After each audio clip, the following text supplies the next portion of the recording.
Hello, everyone. Welcome back to another live stream, and thank you so much for tuning in for another show. Tonight, we're going to cover the fourth day of attacks coming from Iran in what they called True Promise 3 against the ongoing aggression and terror acts from the Zionist state against Iran following Israel's initial attacks on several parts of Iran and significant assassinations.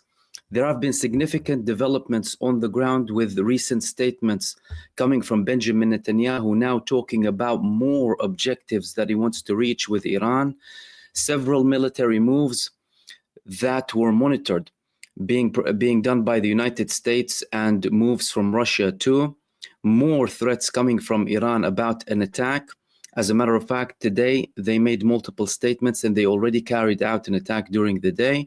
They said that their attacks tonight have already begun. They started to take place and they're going to continue until dawn. But Iran is also diversifying its strategy with Israel now, especially with the declaration and with the way they're tricking the Israelis in relation to their alarms and to their warnings. Iran is trying to keep Israel in a state of high alert, extreme alert, 24/7. So Iran has already breached and violated Israel's communications, Israel's siren systems. Many people sometimes hear sirens in Israel without anything happening. However, Iran is still conducting attacks, and tonight they said that their attacks are going to take place up until the dawn. We will begin with the latest updates. I'm going to talk to you about all of the developments that happened today. We're going to cover the live attacks that are coming from Iran against Israel, and also the developments that are happening on the ground in relation to the two countries, attempts that are coming from other countries to try and de-escalate. But with Benjamin Netanyahu's recent statement, it appears to be that Benjamin Netanyahu is looking to escalate with Iran rather than de-escalate and drag, even if it comes in his last breath, the United States to a confrontation with Iran. This is the latest map of sirens that were being heard in Israel just several minutes back. People were preparing to get attacked in the central part of Israel, in the Tel Aviv area and the area of Beersheba.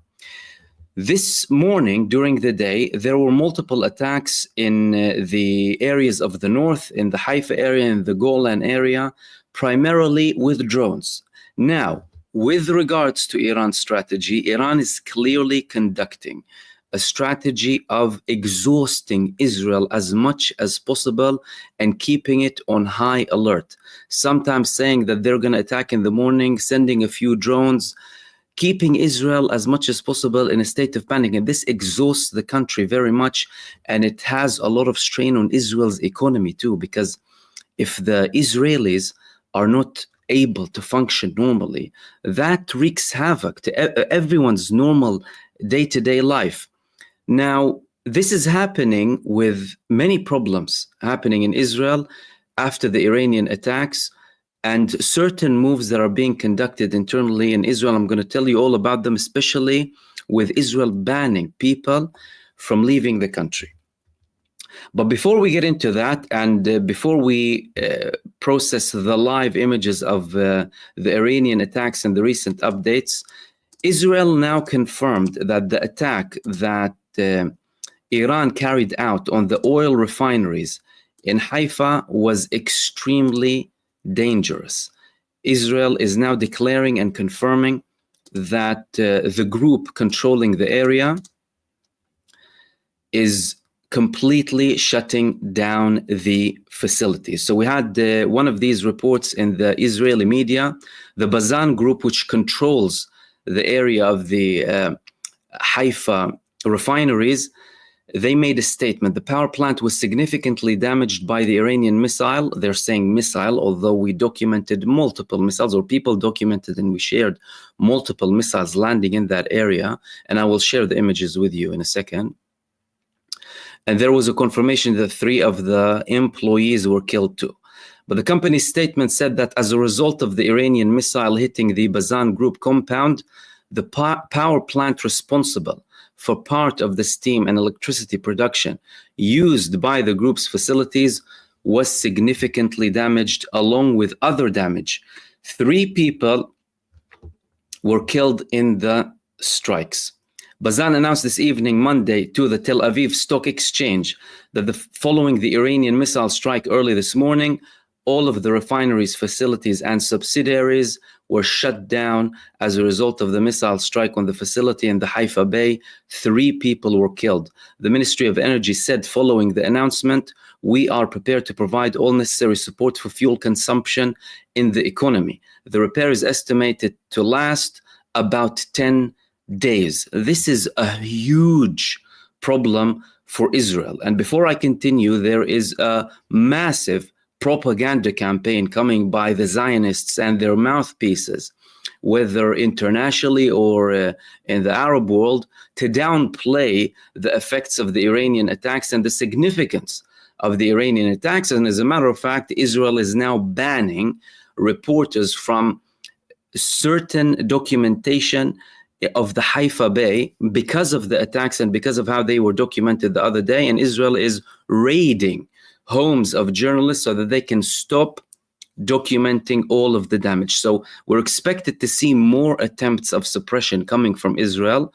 I am sure they're not going to succeed because thousands of people will be recording and things will be leaked and people will share things on social media and we will obtain them at the end of the day. But they are trying to have a crackdown because from their perspective, it's damaging their image. And it's damaging their image severely because they're trying to portray Iran as the side that's getting damaged more, whereas what we're seeing is Israel getting hurt way more than what Iran is. At the end of the day, from an Iranian perspective, the Iranians already moved the majority of their nuclear equipment and things that they need to hidden shelters. The Iranians created dummies that Israel attacked. The people that Israel assassinated Iran were immediately replaced. And Iran is a huge country. Iran is a massive country. You have such massive lands and multiple locations to attack. And Israel is a tiny country at the end of the day, occupying Palestine. There is no way that Israel can win in the long run. And judging by what Israel is doing now and what Iran is doing now, they're clearly dragging Israel into a longer war by exhausting them and hitting their vital core locations. Now, the Bazan group, they made this declaration today that they're shutting down the oil refineries, again, in a huge significant move because these refineries, they are in charge of the majority of the supply in the whole state of Israel. And this is what happened to them. Look at these images coming today of the significant damage following the Iranian strike yesterday. Fires breaking out everywhere. The place is completely destroyed, multiple parts of it completely destroyed. There were other images of the fire that took place over there. That's during the night, of course, but there were other images as well during the morning. During the morning, when people woke up, they woke up to see these sites in Israel. Look at the damage. Look at the level of damage. This is not Iran. This is Israel. These are the Haifa oil refineries. People did leak these images, and you can see the level of damage. The place is on fire. It was hit with more than one missile, and it's in charge of a significant, if not the majority, of the Israeli oil production, alongside the fact that it stores ammonia and petrochemicals. This place is very, very dangerous, and it has been a very big headache for Israelis for a very, very long time. And Iran has now completely shut it down. The Bazan group declared that it shut down, and they advised the Israeli stock exchange that they have indeed shut down. That's in relation to the Bazan group and the oil refineries in Haifa. Now, moving on to the other thing that I wanted to talk to you about, because we're going to cover a lot of the updates that are happening politically inside of the country, alongside the Iranian attacks and the images of the Iranian attacks. And if you missed one of the videos yesterday, fires. This was how the fire broke out last night in the Haifa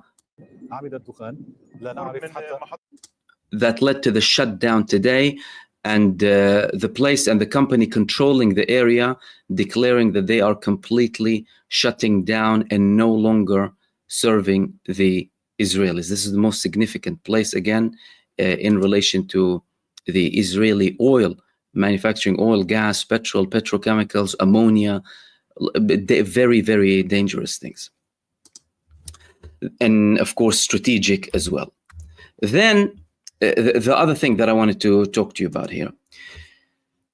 Israel is at a state of war, and that's yet another sign of the huge failure of Israel, by the way.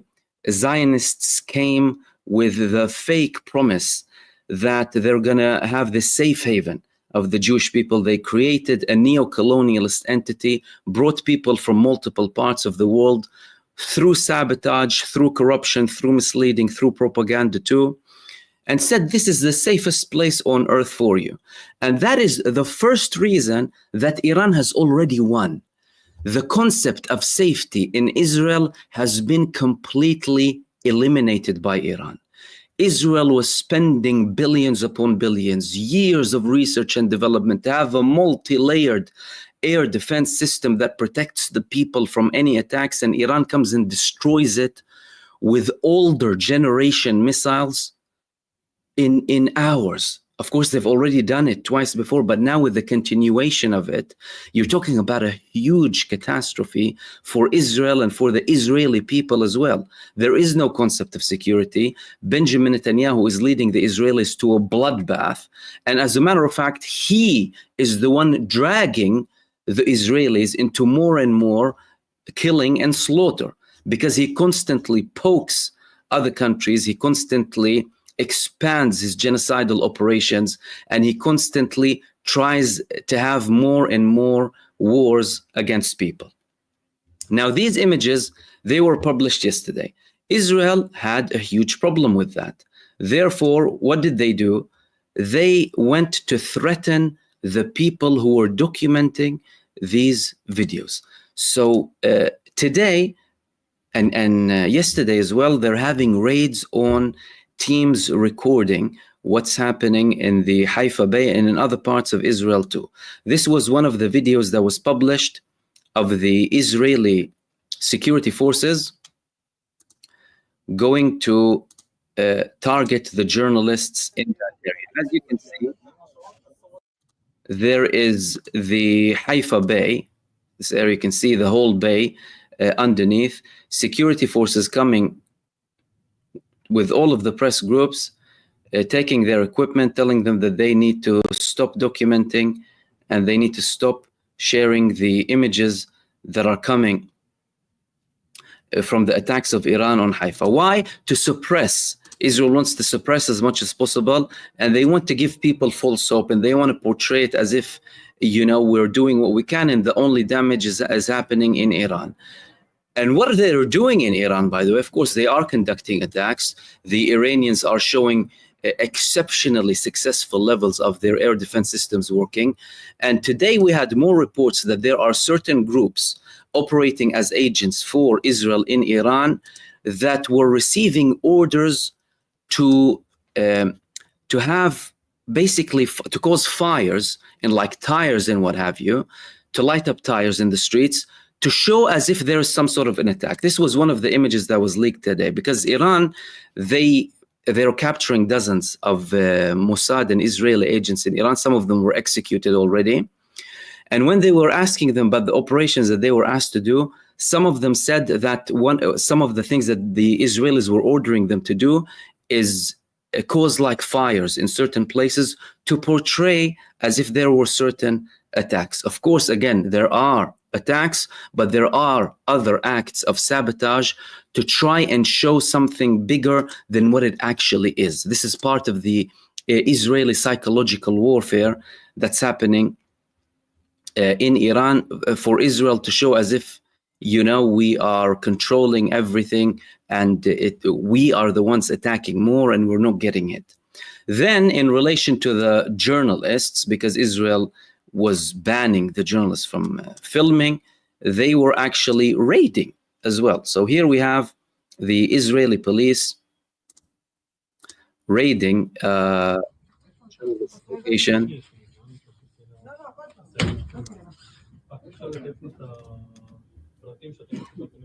מצולם במצלמת גוף, וגם הוא עכשיו החבר פה מצלם. רק אני אשמח שלא תצלם, כי בסוף הטלפון יכול להיות אצלי בתחנת אישית. אבל אני לא יכול, אסור לי. אתה מתעד כרגע אירוע משטרתי, וזה יכול לשמש כראיה.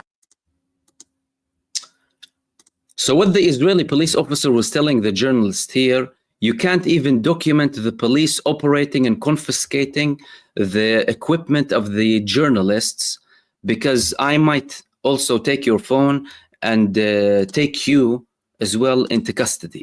The Israeli authorities are becoming more and more paranoid about everything to do with the media war, to a level where they're conducting attacks against the Iranian media. Today they attacked the headquarters of one of the main Iranian media, the IRIB news channel.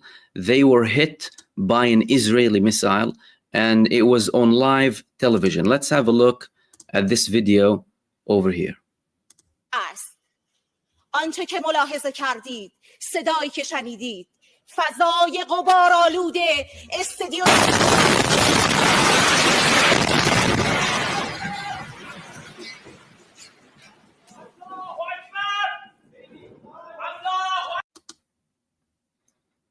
So these were the moments when Israel attacked the headquarters of the Iranian media, again trying to suppress the truth, trying to suppress any sort of activity coming from the Iranian media. But this brave Iranian journalist, her name is Sahar Imami, came immediately after and continued her broadcast, as we can see in this video over here. مخالفت با آزادی بیان هستش. ساختمان خبر مورد هدف قرار نگرفت. آزادی بیان، صدای حقیقت، صدایی که صدای زنان، مردان و کودکانیه که در روزهای اخیر به شهادت رسیدند در واقع مورد هدف قرار گرفت. دشمن صهیونیستی باز هم دچار خطای محاسباتی شد در So it clearly didn't work with Israelis. They thought they're going to be scaring people off, again trying to kill everyone who tries to say anything true with the Iranian media. And yet another blatant crime against humanity, targeting journalists, targeting random locations. But of course, from an Iranian perspective, these people don't stop, and they're showing massive bravery like this journalist has, and like many others have as well. Then we had Iran targeting multiple locations last night, and tonight we have an ongoing, of course, attack that we will be covering throughout the night for as much as possible. The Israelis go and hide in shelters. Israel is very big on shelters, and of course they order people to go and hide when there are attacks. But the Iranian missiles that were launched at Israel yesterday were going through the Israeli bunkers. Now, there was one particular attack that some reported was a direct attack against a group of security officials. We haven't, of course, had more elaboration on that. There's a lot of censorship, a lot of suppression. There were also reports that the head of the Israeli Air Force, by the way, the commander of the Israeli force was assassinated. But again, these things are very hard to confirm. The only way you can find some of these things out is if in the long run, you don't see those people. For example, like when Hezbollah said that they targeted the head of the 8,200 unit, and then a month later, Israel claimed that he all of a sudden resigned, and they had no ceremony for him, and he hasn't been seen after that. This is what the Iranian missiles are causing to the Israeli bunkers. This is an Israeli bunker under the ground.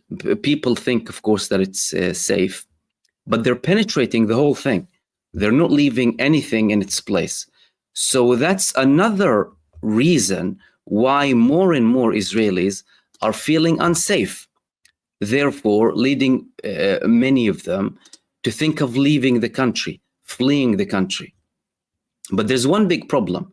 The Minister of Transport in Israel, she is banning people from leaving. She made a statement that the Israelis who want to leave the country are banned from leaving. It's only diplomats and tourists who came to Israel. On the other hand, they said that people who are abroad, they can come back to the country. But it's, the IDF said it's not our responsibility. We're not going to have like these, evacuations and what have you. It's the Ministry of Transport's responsibility. So they said we can bring people back to the country, which is raising a lot of questions for many people. Why is the Israeli authority, why is the Israeli regime not allowing people to leave the country when it's under the heaviest attack so that they can go and save their lives? They are embedded, their security forces are embedded, like they say, every accusation is a confession. That applies heavily on Israel. They embed themselves within the civilian society, the Israeli Kiryat, some of the Israeli air defense systems, Israeli military bases, Israeli command and control bases, all of them are within the civilian community. And people are complaining already in Israel, especially in the central parts. We want to leave the areas that are being hit really hard. But the Minister of Transport in Israel is saying you can't leave. Why can't you leave? Well, for various reasons. Of course, many people will have different interpretations. But if they allow people to leave now, imagine Israel allows people to start leaving the country. How many do you think will leave the country? There were reports of over 1 million in the most conservative assumptions. By the way, some even said up to 3 million leaving after the war with the Palestinians in Gaza, after the genocide in Gaza began, and with the war in Lebanon. Now, imagine people trying to flee an attack from Iran. How many would leave Israel? You would empty the country. What would that in return do? Cause a demographic catastrophe. Israel is, at the end of the day, mostly concerned about demographics in the country. They want to have a Jewish superiority in demographics. That's why they ethnically cleansed the Palestinians in 1948. They expelled over 750,000 people in 1948, a further 300,000 in 1967, and now they're still trying to expel the people of Gaza, over 2.3 million, let alone the constant ongoing attempts in the West Bank to expel 3 million people or make their lives so miserable that they force them to leave. That's one of the main reasons that the Israeli Minister of Transport and the Israeli authorities don't want people to leave. But that is leading people to use more, other means to leave the country. So there was a report in the Israeli Haaretz that some Israelis are actually paying thousands upon thousands of dollars to try and flee in boats and in yachts to Cyprus. We had this report in the Israeli Haaretz, secretly, in a very, very expensive way, and without any monitoring. So the people are fleeing Israel secretly, and they're paying a lot of money. No one is monitoring that, as in terms of the Israeli security. More and more people are fleeing in their yachts or in yachts and in boats as well through Cyprus. So the end location isn't just Cyprus, but Cyprus is one of the key locations that they're going to. So because the Israeli authorities said that, well, you can't leave now, some people are saying, well, what can I do? I'm going to have to leave the country, and I'm going to leave in any way. Therefore, some are resorting to leaving in boats through Cyprus, whilst others are going through Jordan, because in Jordan, the border is still open. Of course, you have a land border there. Then they can travel from Jordan to any other country. Now, There were more and more videos, and we're going to share as much as possible again in this live stream about all of the events that happened, the most significant events and the events that are happening live during the night. The Israeli Iron Dome was trying to intercept some missiles. Some reports said that the area was next to the Nevatim base, which is Israel's main base in the south, in the Negev desert, in the occupied Negev desert, and where Israel has the majority of the F-35 hangars. This base is the same base that Iran targeted in True Promise 2. The massive bombardment of that base without any sort of interception happening there. Today, there were more and more videos circulating about an Israeli attempt to intercept. And before I continue, by the way, this was another image of the damage in the Haifa oil refineries. This was another image of the damage. I shared a previous image with you about these trucks burning here. But that other one, that other image was where one of the missiles landed. Here it is. So that is the Haifa oil refineries. That's why they declared that they shut down completely, and they declared that to the Israeli Stock Exchange as well. And now Israel, by the way, is taking very serious measures to manage and control the fuel levels, oil, energy consumption. All of these things are exceptionally important. So we were talking about the interception. Missiles of the Iron Dome flying and then hitting the same location after they were being launched. There were multiple videos being published. There we go. I found it for you. And they were trying to intercept something. Again, it could be a false alarm. But then they intercepted each other and landed in Israeli territories. It's not the first time this happens. It happened before, but have a look at the Israeli Iron Dome failing miserably. According to some reports, this landed in Nevatim, because the system near Nevatim, I can't verify that. But what's for sure is this video is coming from the past 24 hours. Let's have a look.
طاحن في المطار.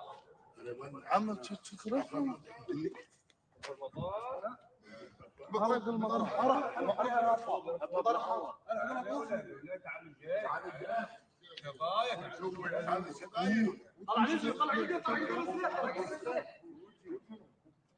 دقيقة يا أولاد دقيقة.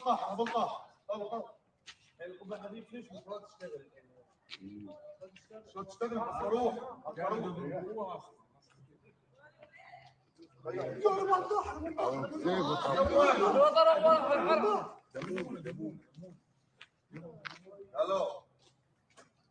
كيف واحد من دقيقة احنا ما في احد تدخل هذيك النار راح وين؟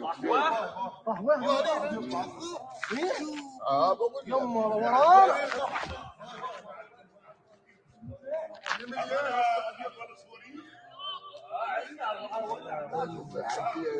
حرب المطر حط الموضوع عليه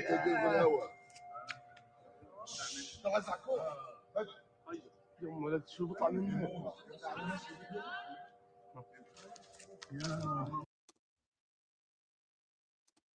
So as we can see from this video, a huge failure of the Iron Dome, and the people are saying in Arabic al-Matar, and they mean the airport, but not the Ben Gurion airport, but the Nevatim airport, basically, because it's used for the Israeli military, and again, it has the majority of the hangars of the Israeli F-35s, although they have other locations where they have hangars for the F-35s. And by the way, today, Iran declared that they took down another F-35, and there was a very dangerous statement coming from an Iranian official who very close ties to the Iranian authorities, who said that the Iranians will be publishing a video of the Israeli pilot who they captured with shocking confessions of their where they launched from, where they started the operation from, and about who participated with it. Very dangerous stuff, and we're going to get to that in a sec. But as we can see in this video here, this is the Iron Dome battery next to one of the Israeli airports, Nevatim, as confirmed, which is a military base, as confirmed by the people who are speaking in this video. They're going up, basically trying to intercept something, but then look at what happens when the missiles, two of them, they go down and then they land in the actual airport. This is a huge failure coming from the Israeli Iron Dome. Again, the missiles being launched from the battery. You can see that again. Several were launched. Well, several did reach the sky, but these last two missiles, look at how they went and then bang into the Nevatim base. Now, many questions will arise after this video, by the way. Firstly, Iran has technology to intercept and to sabotage the Israeli air defense systems. Hezbollah did, by the way. And there were reports during the war with Lebanon that Hezbollah managed to hack some of the batteries and confuse them. Did Iran reach a stage where they can hack some of the Israeli Iron Dome batteries and air defense systems, where they can give them a certain order? That's the big question, because it's quite ironic, it's quite a coincidence that the missiles of the Iron Dome left the Iron Dome, two of it, and landed where Iran wants to land its missiles. I mean, unless, unless the missiles were Hamas, and then they went themselves, they have their own kind of free will, and then they decided to land in Nevatim. It doesn't really make sense. But that's a huge failure coming from the Israeli air defense systems. Huge failure, with more and more failures, by the way, reported from the people inside of Israel about all of the sirens that they're hearing that are not coming side by side with the attacks. Then sirens at the wrong times, sirens randomly. Then when they do have attacks, they're hearing no sirens. This is happening in very many cases. Now, some of that is due to the Iranian moves that are happening to purposely cause all of this confusion in Israel, but also total incompetency coming from the Israeli forces and from the people who are operating the Iron Dome. Another fact is the fact that the Iranian missiles, some of them take different times to reach Israel. Some of them will take like 6-7 minutes, the quicker ones. Some of them will take 10-12 minutes. Then there were other reports, by the way, of specific attacks. So Israel had banks of targets with Iran to target in senior figures. Iran also has targets. Now, there was an argument also that some of these buildings and locations that they were targeting housed people in the top security and political establishment. Now, more videos are coming from Israel and reports about targeting senior officials. But again, you're talking about a lot of censorship in Israel, so it's hard to find out. But there are certain attacks that are very specific, with drones going into very specific places. For example, have a look at this video over here.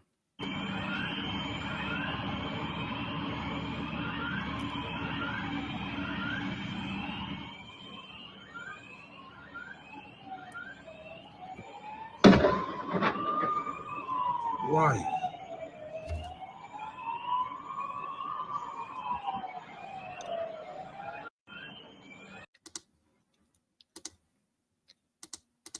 This is a targeted attack. This is not like the missiles that were landing from Iran were taking down buildings. So how comes one of these buildings only had a drone flying through the actual place? Well, it's because Iran has the capacity to do that. Hezbollah in Lebanon had the capacity to do that. Hezbollah previously targeted Benjamin Netanyahu's house. And when they targeted his house, he wasn't there, or he claimed he wasn't there, although after that attack happened, he went out with a video in his garden to show you that everything is okay. But the Hezbollah were capable of getting those drones to that location precisely. Therefore, Iran would have an option to do that too. Now, we were talking about the failures of the Iron Dome, and those failures did not just happen in the Negev region next to the Nevatim base of Israel. They also happened in central Israel in the Tel Aviv area. Let's have a look at this video over here, where you can see another failed Iron Dome interception. Have a look.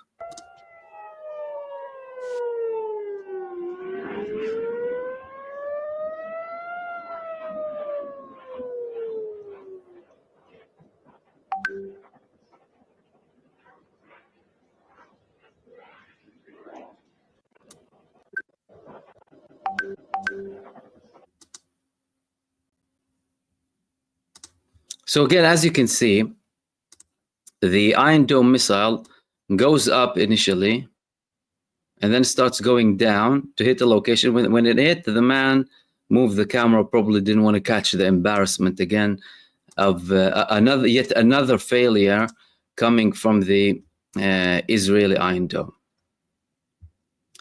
Now we have more videos coming in just live now. And by the way, that's another, there's yet another video of that failed missile from another angle, which shows clearly how the Iron Dome failed in Tel Aviv. Have a look at this.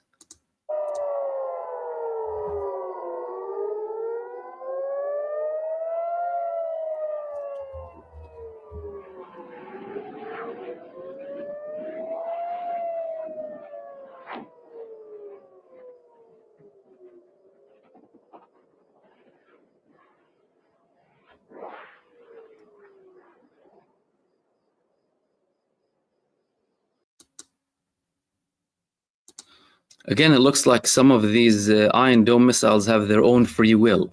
Either their own free will or they're controlled by someone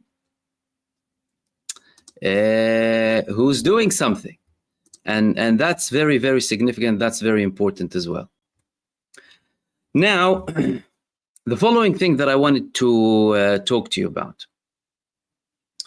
There were multiple statements coming today from countries all across the world, and one of those statements were made by the Pakistani defense minister. The Pakistani defense minister, he made statements that he is willing to support Iran previously, and today he had an interview, and during that interview he was asked if he has a message for Iran, because in his initial statement he said, we're brothers, the Muslim countries need to unite. If they attack Iran and that goes ahead, we're all next. As a matter of fact, this notion is coming and circulating with other countries too. Turkey, Egypt, Saudi Arabia, all of the other countries too. Because if they do, what's the plan? What's the end game? To plant a puppet regime in Tehran so they can be obedient to the United States and Israel, isn't it? That's a red line. That's a red line to many countries, and that's a red line to China and to Russia too. But we'll begin with what Pakistan had to say. Pakistan defense minister said, we and Iran, we have a cultural and religious history together. We are two people with a long history. And they are responding to an aggression against them. We pass a message to our Iranian brothers and sisters that we are willing to struggle for them. Yet another indication coming from Pakistan that if this escalates, they would be willing to participate.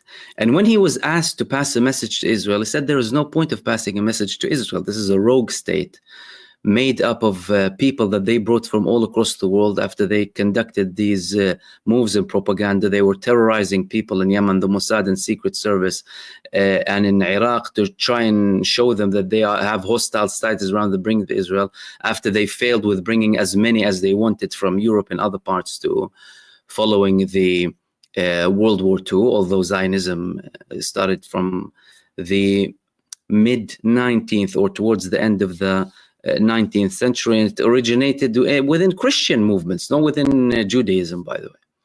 And he said, there's no point of me sending a message to them. They're a rogue state, and they are about to end. Then there's a lot of talk going about, will the United States participate? Is the United States going to help Israel? Is Donald Trump going to submit to the pressure and finally move in? Now we're having more clarifications. Clearly, and firstly, before anything, Donald Trump lost all credibility. Donald Trump, everything that he says is not reliable. He's not trustworthy because he did many 180s before.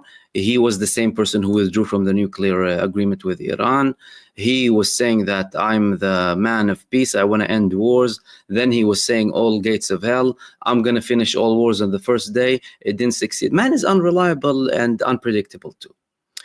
And the Zionists in the United States and their puppets, they want to push the United States. Why? Because the argument is, well, they're falling to the propaganda of Benjamin Netanyahu, who now wants to expand, by the way.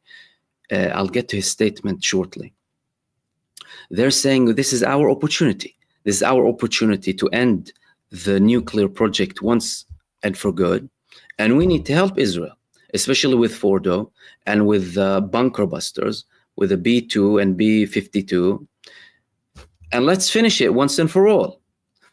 But from Trump's perspective, other reports were saying that he will not be participating unless United States personnel are targeted. But so far, no US personnel were targeted. As a matter of fact, he almost gave Iran a heads up when he was evacuating all of the bases, because that was a very suspicious move. 1 and 2 days before Israel started to attack Iran. Very, very clear and blatant move.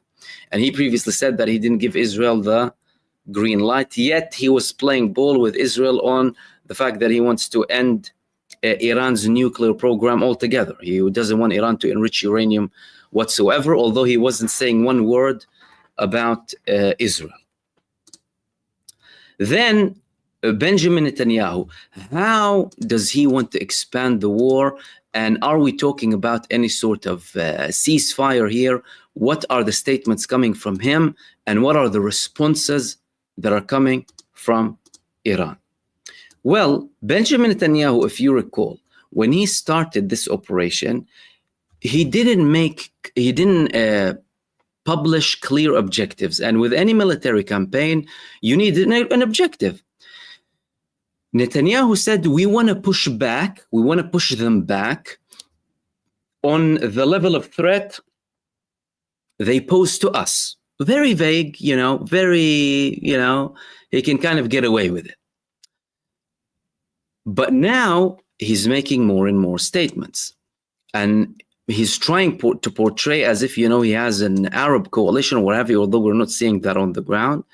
He's trying to show that Western countries are ready to help, although even the UK and France, they did not say that they're going to participate. The United States, still really no participation, although they have certain military moves. But again, military moves like bringing an aircraft carrier or sending aircrafts to the region, that happened before. The United States sent an aircraft carrier immediately after the war began, after the 7th of October and after the Gaza genocide. It was there, but then it withdrew. And it was supposed to stay there, by the way, to deter Iran. And when it withdrew, the Israelis were complaining. Let's remember these things. You know, we can't forget that. The United States stayed there to deter Hezbollah in Iran. And then they left when Hezbollah were still attacking and when Iran clearly wasn't deterred by anything. But now, Benjamin Netanyahu he had a press conference and he had a statement on Zoom with some of the Israeli reporters. He was saying that some of the objectives of the war now are destroying the Iranian nuclear program, destroying Iran's capability of strategic missiles, and also changing the Iranian regime. So now we're dealing with at least, official statements coming from the Israeli Prime Minister that it's not just about dragging Iran back, it's also about changing the regime. It's about Iran not having strategic missiles, and it's about Iran not having a nuclear project whatsoever. All of these things are very serious, and these things are showing that Benjamin Netanyahu is interested to proceed up until in hope that the United States will participate with him. And he had many questions being asked by the media, and it's the first time that he actually was speaking to the media, although it was through Zoom. Ynet were asking him if he was disappointed because he was talking that, you know, Western countries are willing to help us. Israeli Ynet, which belongs to Yediot Ahronot, they asked him, are you disappointed that countries like Britain and France were not assisting in interception efforts? And we're talking about interception, not even attack. Netanyahu replied, there is willingness to help. There is a good willingness. Everyone sees the great achievements, not denying that they're not helping him with the interception. The interceptions that are taking place are only in Jordan. All other countries, those who were accused of assisting, they denied.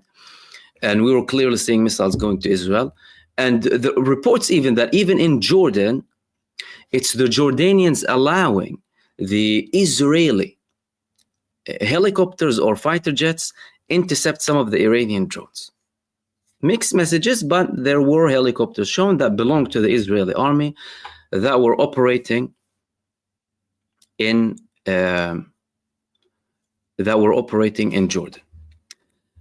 Then he was thanking Donald Trump. He said, I'm grateful for what Trump is doing. Alongside the military system, there is a political campaign, and we are working on it constantly, including allies who would be better off remaining behind the scenes. There are exceptions. He's trying to, scare people, throwing the propaganda of, Iran trying to assassinate Trump and all of that garbage. But he's threatening that, if we don't stop them now, they're going to go to the United States. He's trying to scare the Americans that the Iranians are coming for you. Although we have a proven track record of Israelis killing Americans. USS Liberty, Israel killing Jews who were migrating to occupied Palestine with the Patria disaster that was labeled at the time. These people have no limits.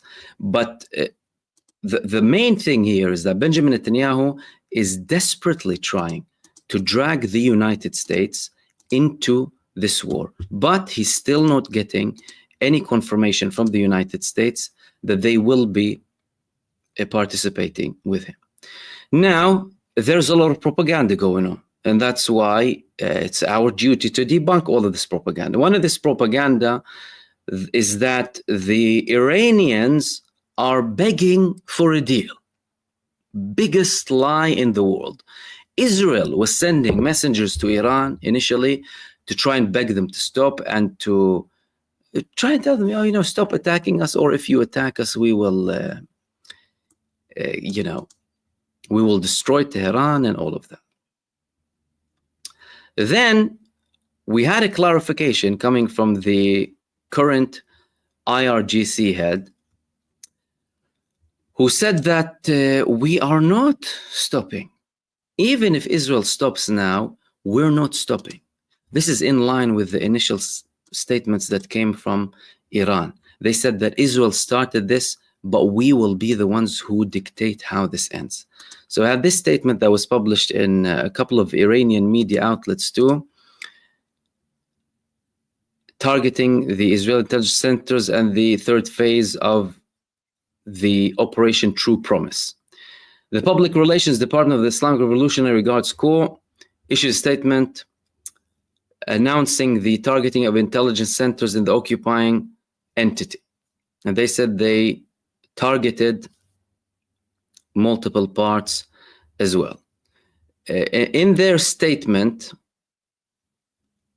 they said that in continuation of the response to the crimes of the terrorist Zionist entity, the Mujahideen of the Aerospace Force of the Islamic Revolutionary Guards Corps carried out a new wave of missile operations targeting the intelligence centers of the Zionist occupation entity in the third phase of Operation True Promise 3. The defenders of this criminal entity should know that effective and targeted operations against the vital targets of this false entity will continue until its complete demise. Until its complete demise. So from an Iranian perspective, they're not saying that, oh yeah, we're open for any sort of deal or what have you. But they're saying that we will be the ones who will dictate how this ends, and we're going to continue up until destruction. Now, Israel is banning people from leaving the country.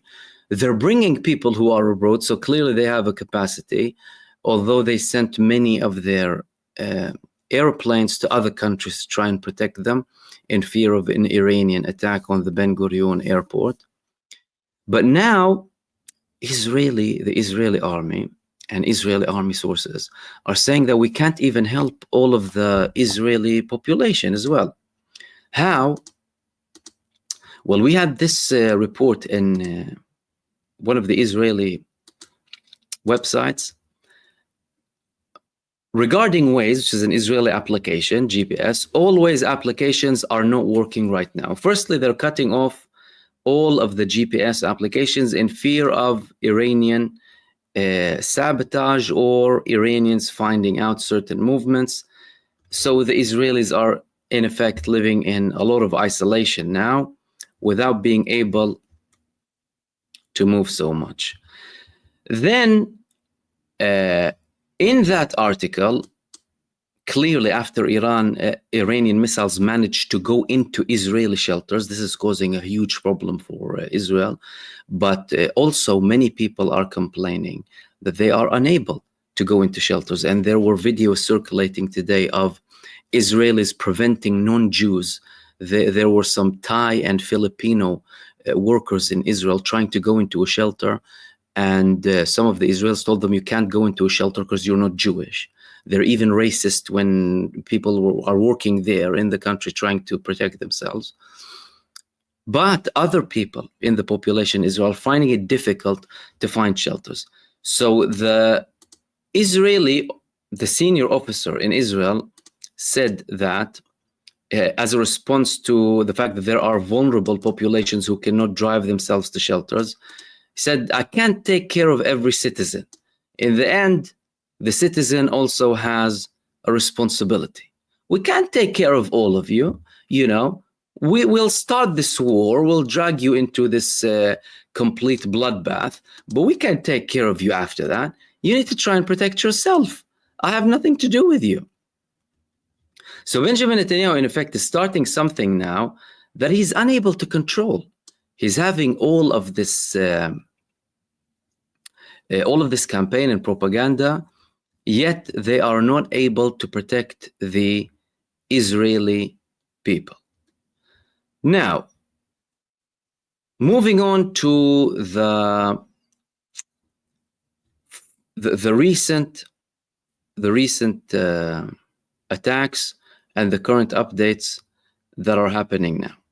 We're starting to have more and more images coming and videos coming from Israel about the attacks that are being carried out today. Iran said so far that they were attacking with drones. Now, you remember the video that I showed you of the interception in the Nevatim airbase? There's a video being published of fires in that base, and the Israeli rescue services are trying to take it down. Let's have a look.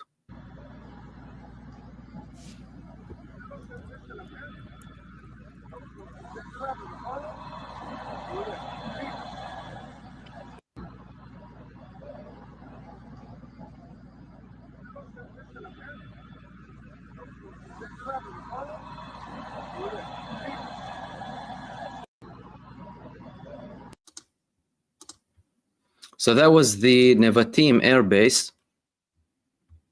After they said that some missiles landed, although what we did see from the previous videos are the failures of the Israeli Iron Dome when it was falling on itself, like we saw not just in Nevatim in the Negev desert, but also in central Tel Aviv, like we can see in this video over here.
Now, some of the recent attacks that are coming out just now, there were reports coming from Iran that they targeted some of the Israeli media bases because Israel previously targeted the headquarters of IRIB, like the one that I showed you in the video. This was one of the latest videos that are coming just now of the recent attack that took place near the, or in the Tel Aviv area, the same place that there was a problem with the interception. Let's have a look.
So again, this was the recent attack that was carried out and landed, according to Iranian sources. There was an Iranian attack, or because Iran previously gave a warning that I published online previously. It gave a warning to Israeli channels 12 and channel 14 to evacuate the building because they're planning an attack. And they also sent evacuation orders to certain parts in the Bnei Brak area and in the Tel Aviv area because they were planning to attack them. This was clearly one of these attacks. And again, mind you, there's a lot of suppression and censorship happening in Israel, but of course, some information, some videos are coming out too. Now, I'm gonna follow up after this with a recent clarification about the huge problem that's happening with Israel in terms of its air defense systems and the supplies. There is no infinite supply or indefinite supply of arms at the end of the day. And Iran, so far, they're only using the majority of their attacks. They're using the older generation ballistic missiles, some of their drones too, to exhaust all of the Israeli air defenses. I'm going to talk to you about that. And before that, I'll leave you with a video of the compilation of all of the attacks that took place in the past 72 hours. I'll leave you this video and I will be back with you shortly.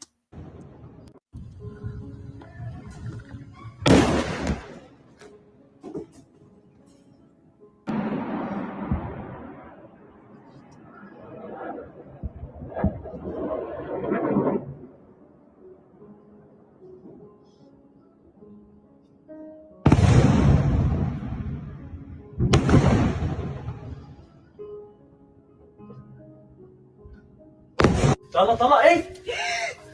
ولا التمرة فين التمرة؟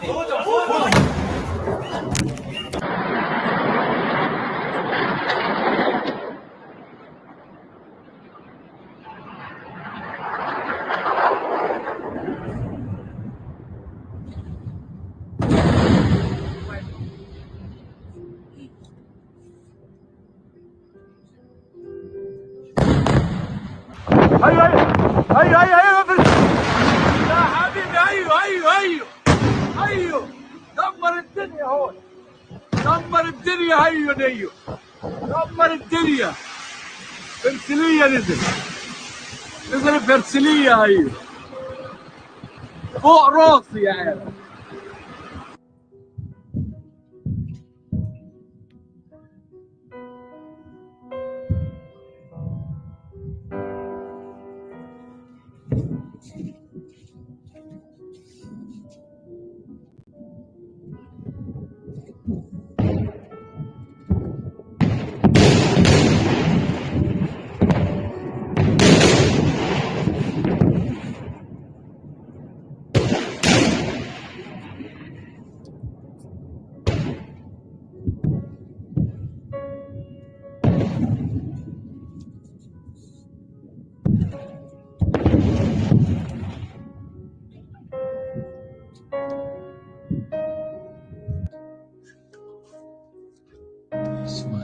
אבל אני לא יודע אם זה רוטים, טילים. אני גם לא יודע.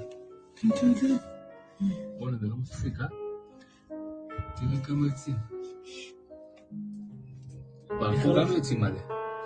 איך אנחנו לא פיצוצים? לא יודע. ממש מוזר. השם המחי.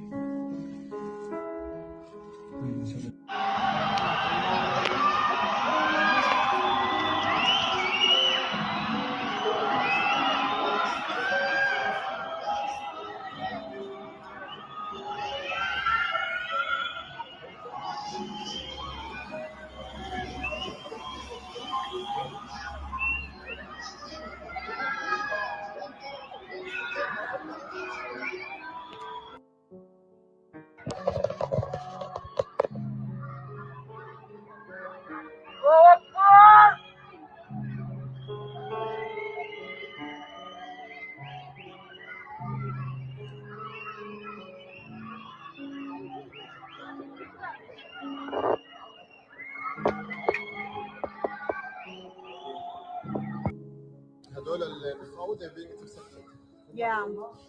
Wow. What? Oh my god. Holy crap. Holy crap. Oh my god. Alhamdulillah. Oh.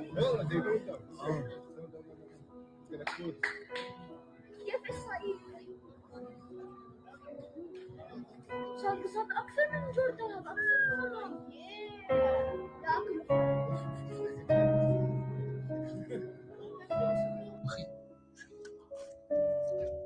שמע, זה הזיה. אבל לא יודע אם זה רוטין, טילים. אני גם לא יודע. תראה. בוא'נה, זה לא מפסיק, אה? תראה כמה יוצאים. אנחנו גם יוצאים מלא. איך אנחנו שם פיצוצים? לא יודע. ממש מוזר.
طلع ايه؟ ولا فين التمرة؟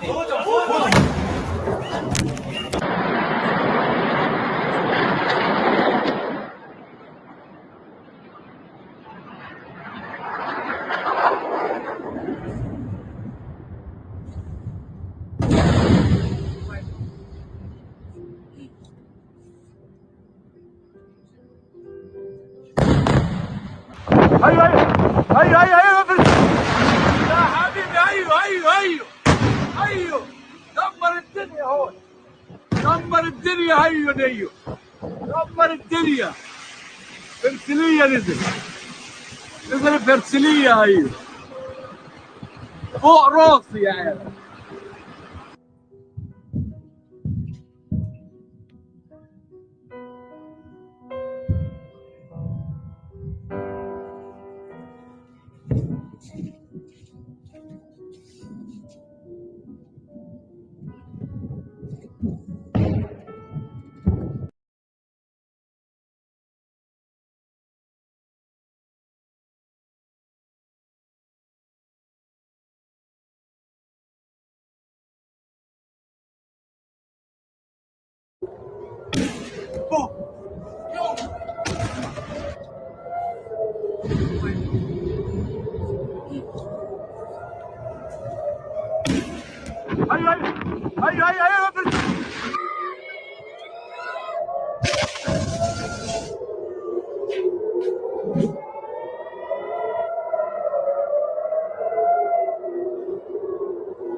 نزل فكر فكر فكر فكر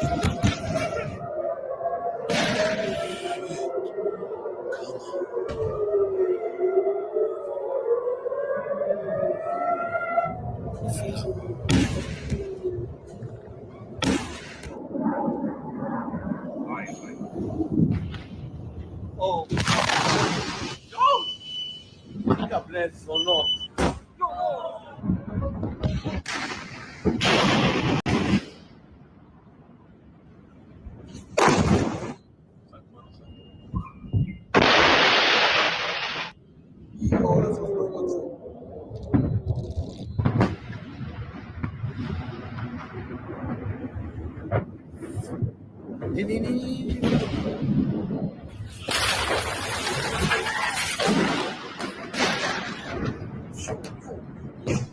شو زين فلوت شو فلوت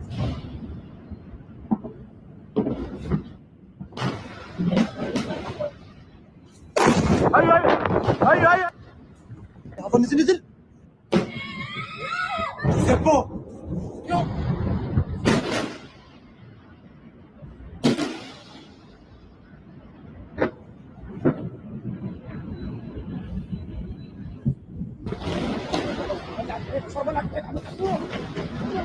طلع هون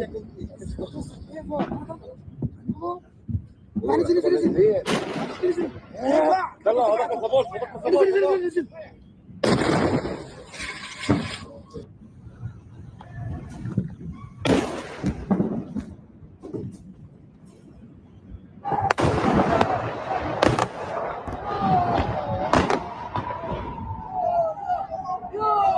يا باي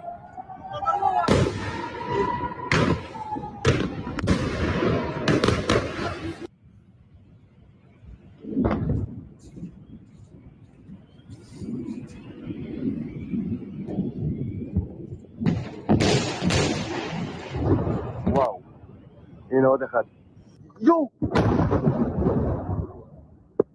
يا وجهه الثلاثي لا لا لا لا لا لا لا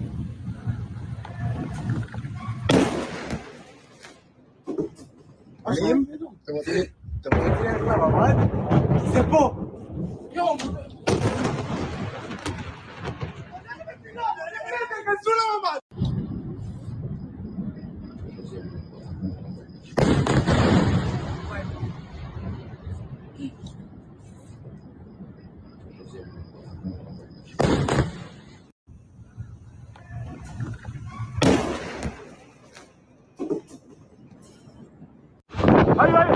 هيا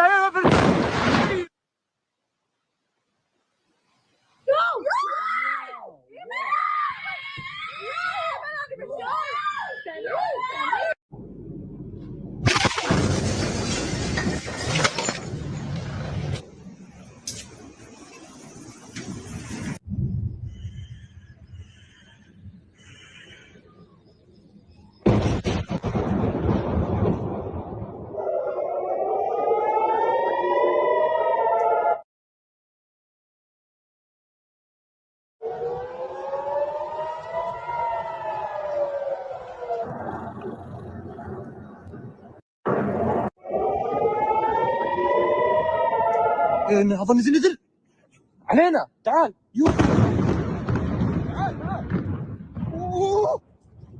اشرب يبا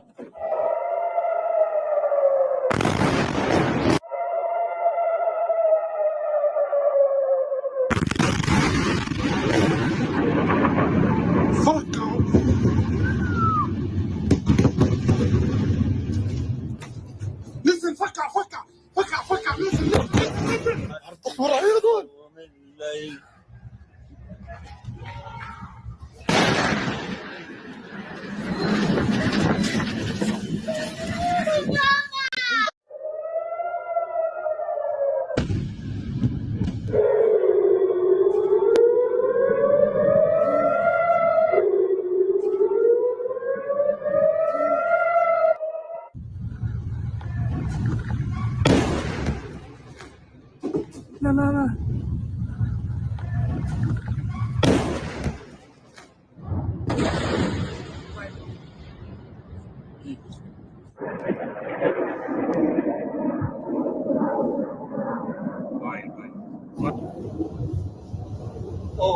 Oh my God.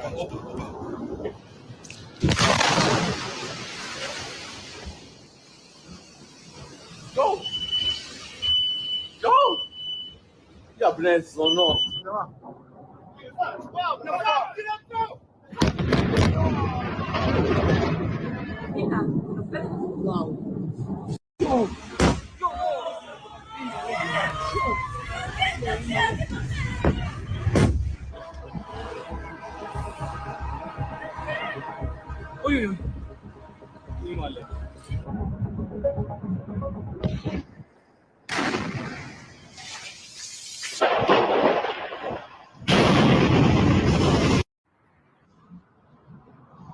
هي بعرض اختي في واحد نزل فوق. بعرض اختي فوق فوق فوق فوق غاد. يا فوق.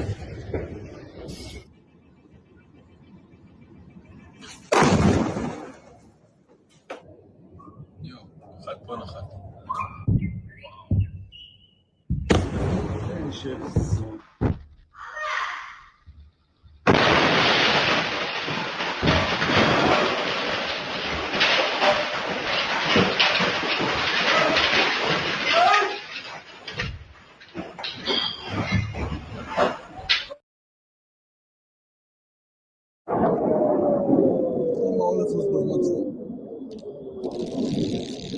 Wow.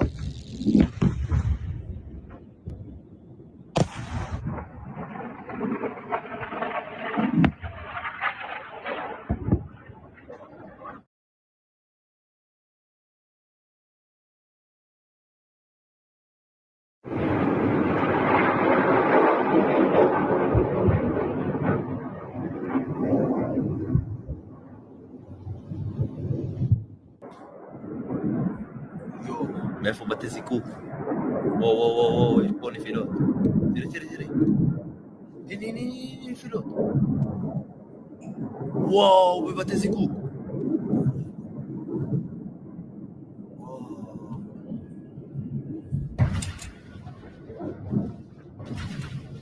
וואו.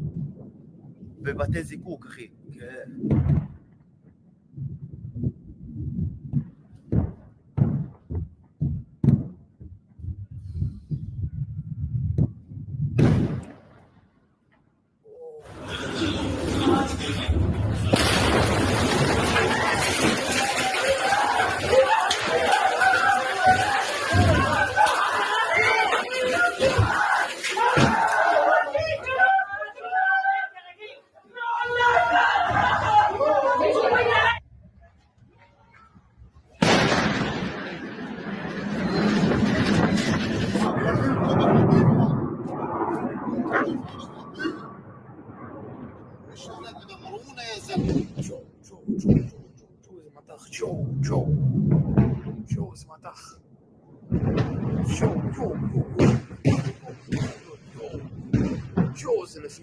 איזה נפילות, יו, נפילה.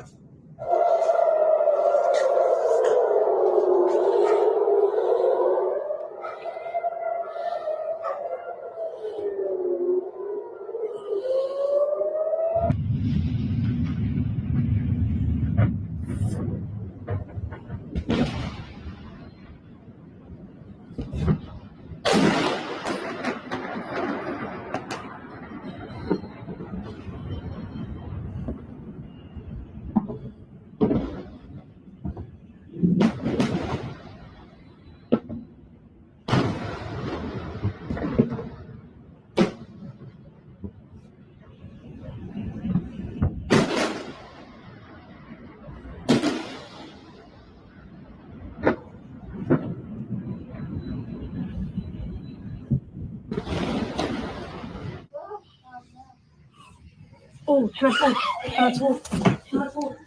Yeah, Hamad.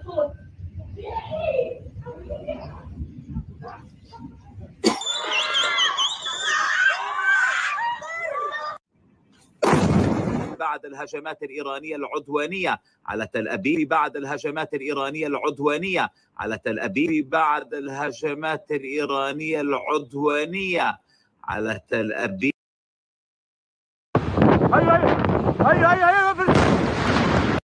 ايوه هذا نزل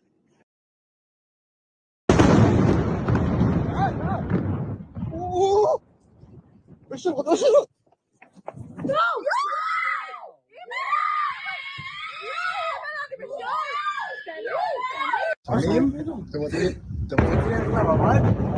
bon.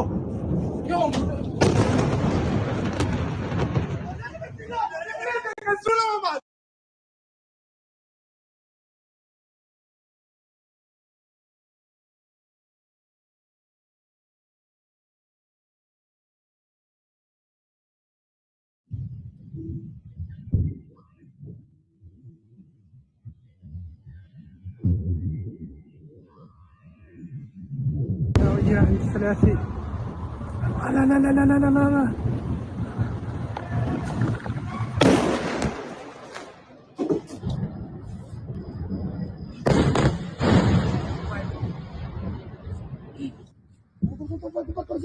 ولعت الحيفا شرب ولعت الحيفا عم تشوف طلع هون طلع هون طلع نزل نزل نزل نزل طلع هذاك الصبور نزل نزل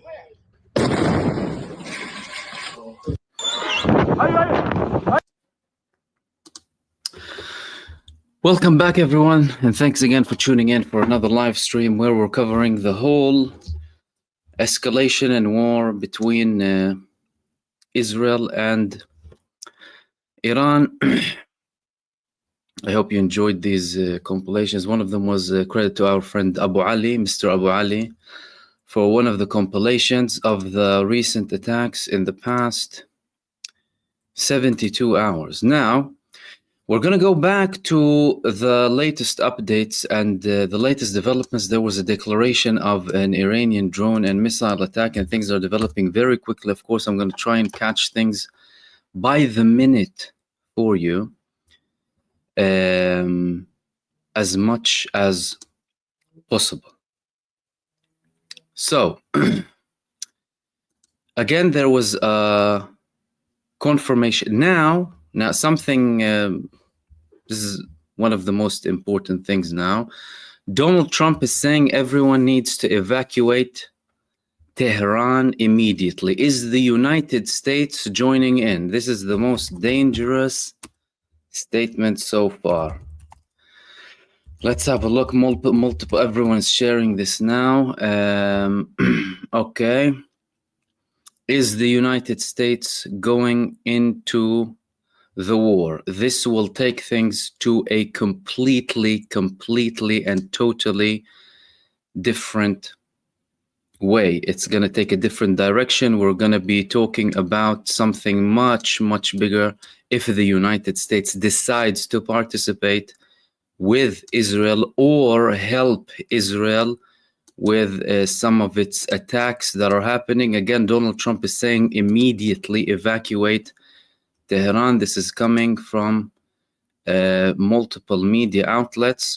And let's have a look what the Americans and what the responses are in relation to this statement from Donald Trump. Okay, so one of the...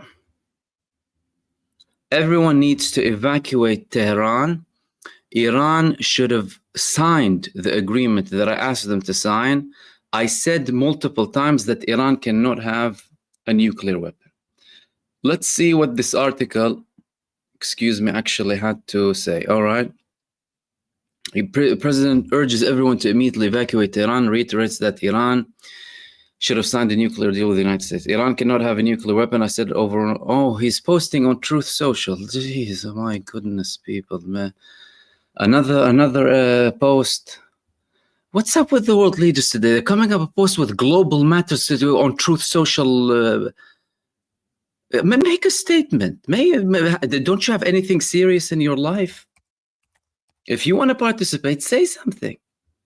It's like that clip he posted. He was calling Netanyahu an SOB. He has a rant, like the rant he had with Elon Musk. Nevertheless, okay, he's saying something on Truth Social. Let's go to his actual account on Truth Social. Okay, Donald J. Trump. Okay, that's his... Iran should have signed the deal I told them to sign. What a shame and waste of human life. Okay, simply stated, Iran cannot have a nuclear weapon. I said it over and over again. Everyone should immediately evacuate Tehran. Okay.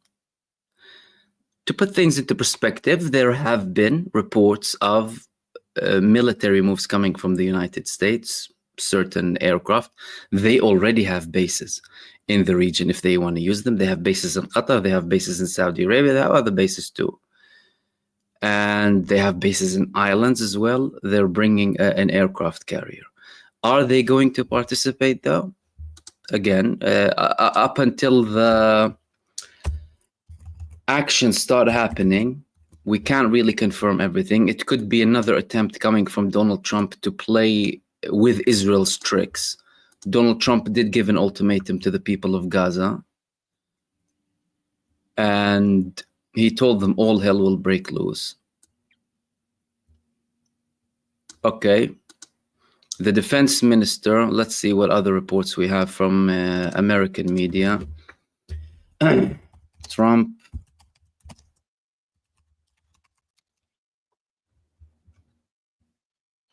Okay.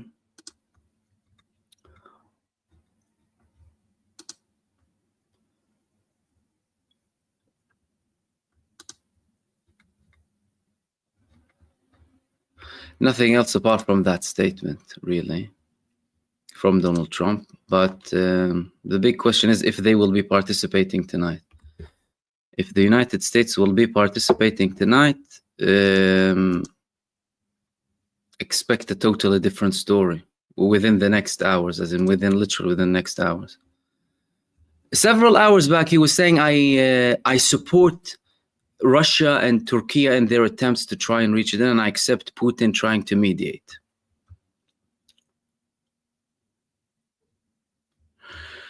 Now he's saying you need to evacuate. Okay, again, you know, it could be an attempt coming from him. Let's have a look if there's anything else about any suspicious moves happening on in some of the American, because again, you know, these leaders today, you're talking about the president of the most dangerous country on earth, literally sending posts without any elaboration or confirmation. I mean, there were reports previously, because at the end of the day, President Trump, and it's very important for people to understand that he can't just come up with things on his own accord and just go ahead with it. He needs to take advice from the Pentagon. He needs to get approval from the CIA, from all of these people. Secretary of Defense. So far, what has been reported from the United States is that the Pentagon hasn't been giving him the get-go. Iran hasn't targeted anything to do with American bases. So far.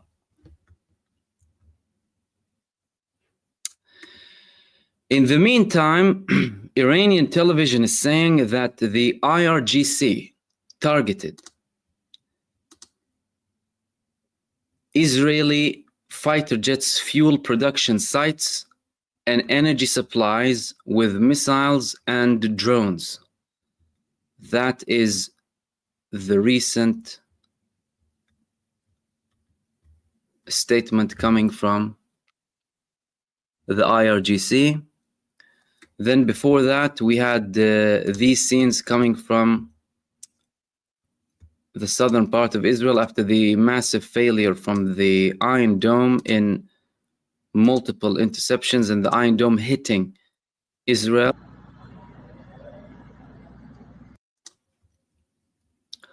This was one of the videos that was published, but now we want to check what's happening with this latest declaration of Donald Trump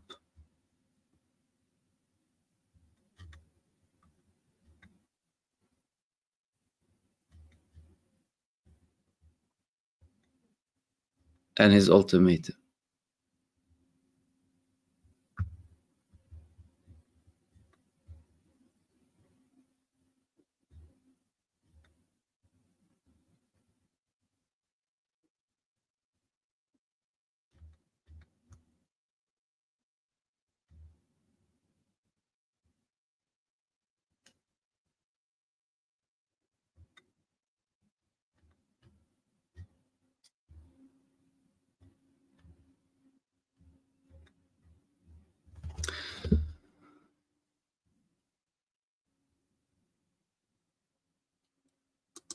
So again, that video was due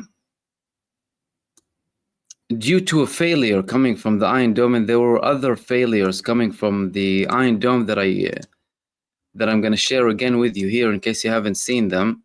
These were images coming from the Tel Aviv area of the Iron Dome trying to intercept it, but the missiles were falling anyway on Israel.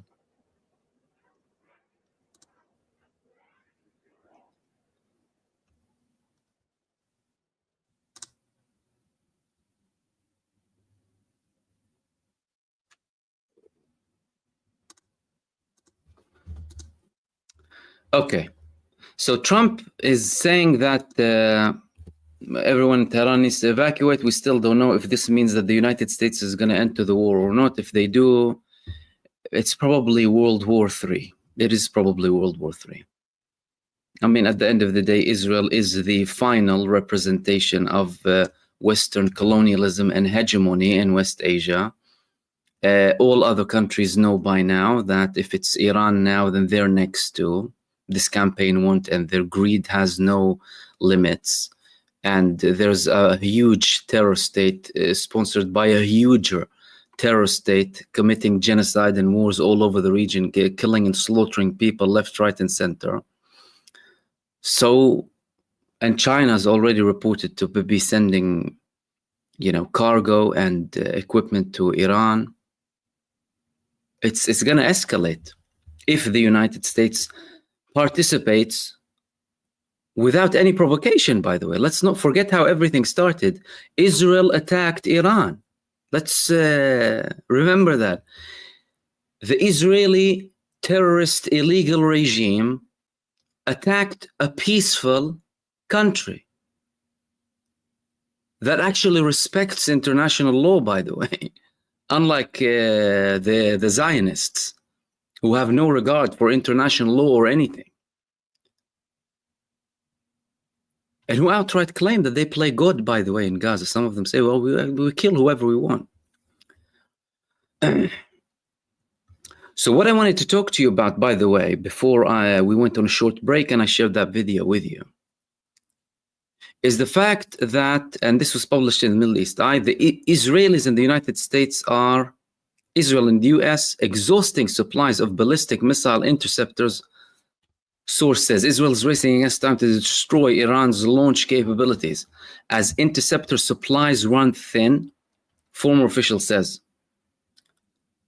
In some quarters of the US government, there are concerns that a direct US strike on Iran could lead to a bigger Iranian retaliation against Israel that would drain the US's global stockpile of missile interceptors to a horrendous level, the official said. A senior US official familiar with the efforts to resupply Israel, according to the Middle East Eye. And in this video, you're seeing an Israeli air defense system missile launching and landing in Israel. One of many that landed on Israel today. Something is going wrong.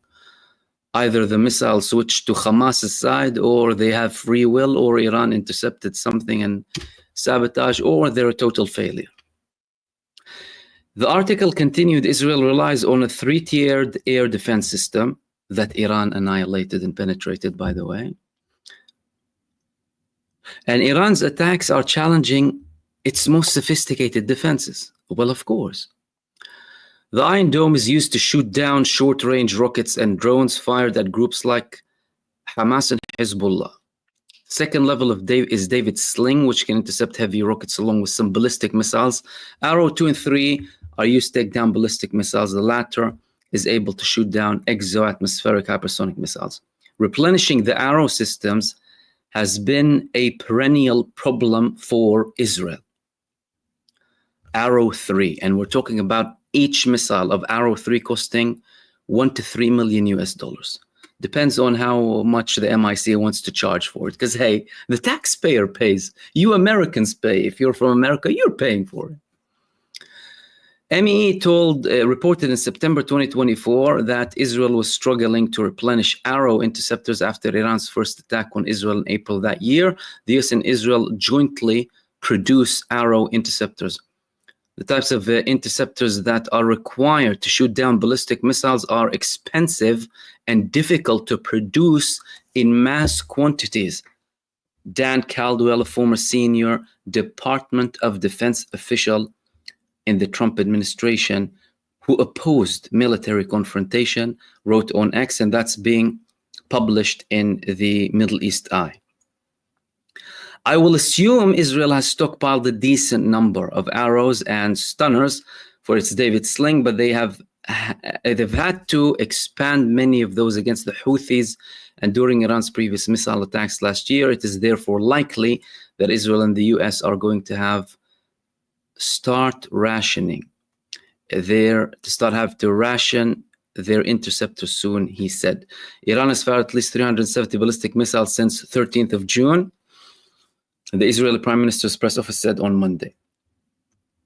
They added in this article, in relation to the stockpile running out of the missiles for Israel's air defense systems, according to MEE, one advantage Israel enjoys that may help address the shortage of interceptors is its air superiority over Iran, which it appears to have obtained within 4 days of bombing. Questionable, but okay, you're saying that. Israeli warplanes are operating over Tehran in daylight hours, according to Israel's military. They have taken out about 1/3 of Iran's surface-to-surface missile launch capabilities, Israel says. Josh Paul, a former U.S. State Department official who resigned in protest against the U.S. support for Israel's war on Gaza, told the Middle East Eye that Israel has selectively targeted Iran's launch capabilities. We don't know how much more Iran can launch. I think it is a problem more of launchers than missiles, he said. However, the two U.S. officials MEE spoke with said that Iran is still holding back in its missile attacks, partly at least to avoid the U.S. directly joining Israel in offensive operations. 3 Arab officials, including whose countries are mediating between the United States and Iran, told the Middle East Eye on Monday that they believe that the U.S. is more likely than not to directly intervene in Israel's offensive strikes. Correlating with what Trump just said about the Iranians having to leave. And again, if you haven't seen that already, this is Donald Trump's statement. So the Arab officials are telling the Middle East Eye that the United States is more likely than not to participate. The US is trying to make up for a shortfall in Israel's own interceptors, the officials say. The US shot down Israeli missiles using at least one terminal high altitude area defense anti-missile battery in Israel. The US also has several Patriot anti-missile batteries across the region. Well, the United States did say last year that they removed the Patriot, took it to Ukraine, and brought the THAAD to Israel. Notably, a separate US defense official confirmed to AME on Monday that the US has fired SM-3 air defense missiles to protect Israel. The SM-3 is the ship-mounted version of the Patriot. The official said the USS Arleigh Burke guided missile destroyer participated in Israel's defense from the eastern Mediterranean. Defense analysts noted that during the US 2024 campaign against the Houthis in Yemen, US Navy fired a year's worth of SM-3 interceptors in a single day. As the war between Israel and Iran enters its 5th day, the US sending more military assets into the theater of operations. The USS Nimitz aircraft carrier is en route, that's the one we spoke about earlier, from the South China Sea to the Middle East, according to the ship tracking data. The aircraft carrier USS Carl Vinson is already in the Middle East. Let's analyze all of that for a second to try and understand the prospect of the United States participating and escalating this even further. The United States, during the time when Joe Biden was there, Israel already asked them to help.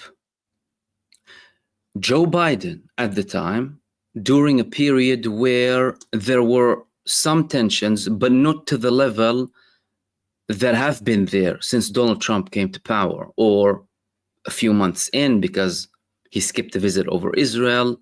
His Secretary of Defense canceled a visit to Israel, and J.D. Vance canceled a visit to Israel. At the time, when the Secretary of Defense was still visiting Israel, he said, absolutely, we'll help you defend yourself, but we're not going to participate in attacking with you. Israel Katz, the Israeli foreign minister at the time, who is now the Israeli war minister or genocide minister, who likes to call himself the defense minister, asked or told the British and French foreign ministers, who came jointly in a very rare occurrence, by the way, to Israel at the time. He said, we expect you will help us and, you know, form a coalition against Iran. They, you know, they put cold water on him, you know, they gave him a cold shoulder. As a matter of fact, the French at the time, they took it hard. They found it offensive. Now, Donald Trump, he's negotiating directly with Hamas. He negotiated behind Israel's back with Ansarullah in Yemen, and he reached a deal, therefore neglecting Israel and leaving Israel secluded, confronting the Yemenis. So, and by the way, that's after when he spoke with Iran, the Iranians also told him, there were reports that the Iranians told him, we can't control what Ansarullah in Yemen do, so don't, when you negotiate with us about nuclear bombs, or excuse me, the nuclear project, don't talk to us about the Palestinian resistance or Hezbollah or Yemen, as in us asking them to do something.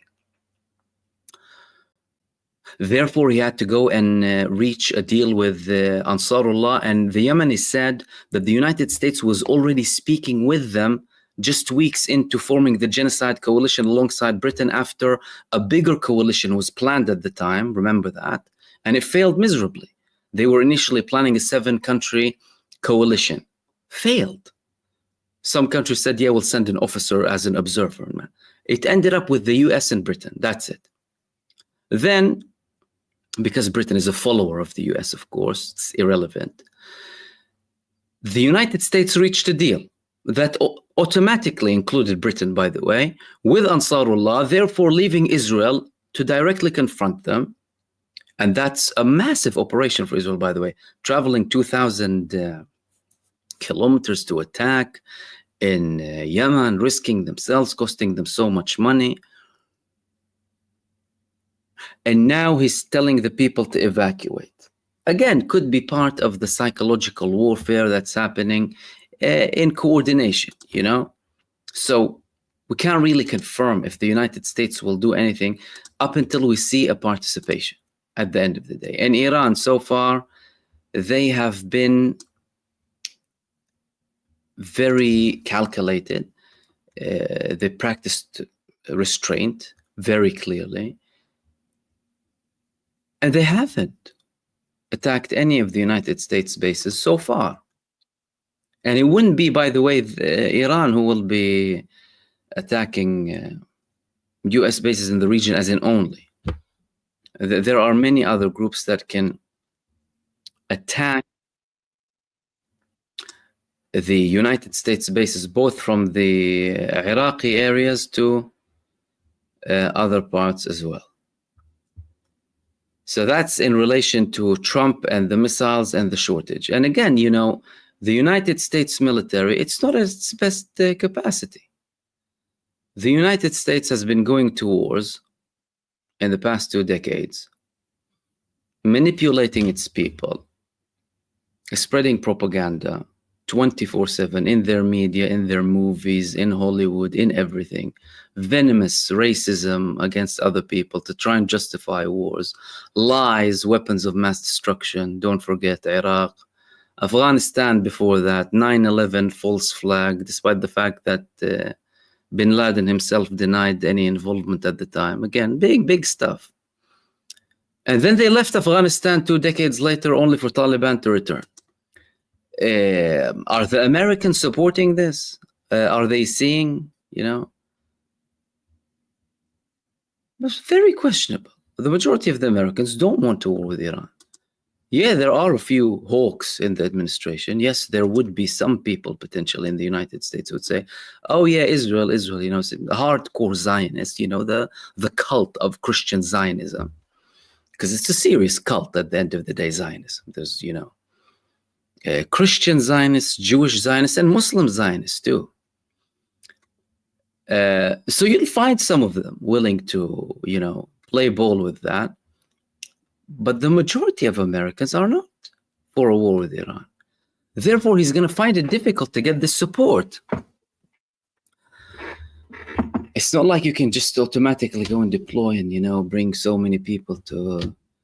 And it's going to be obvious as daylight that these people are going to die for the sake of Netanyahu. For the sake of a genocidal maniac already sacrificing his own people for his own interest. Benjamin Netanyahu isn't doing anything for Israel or, yeah.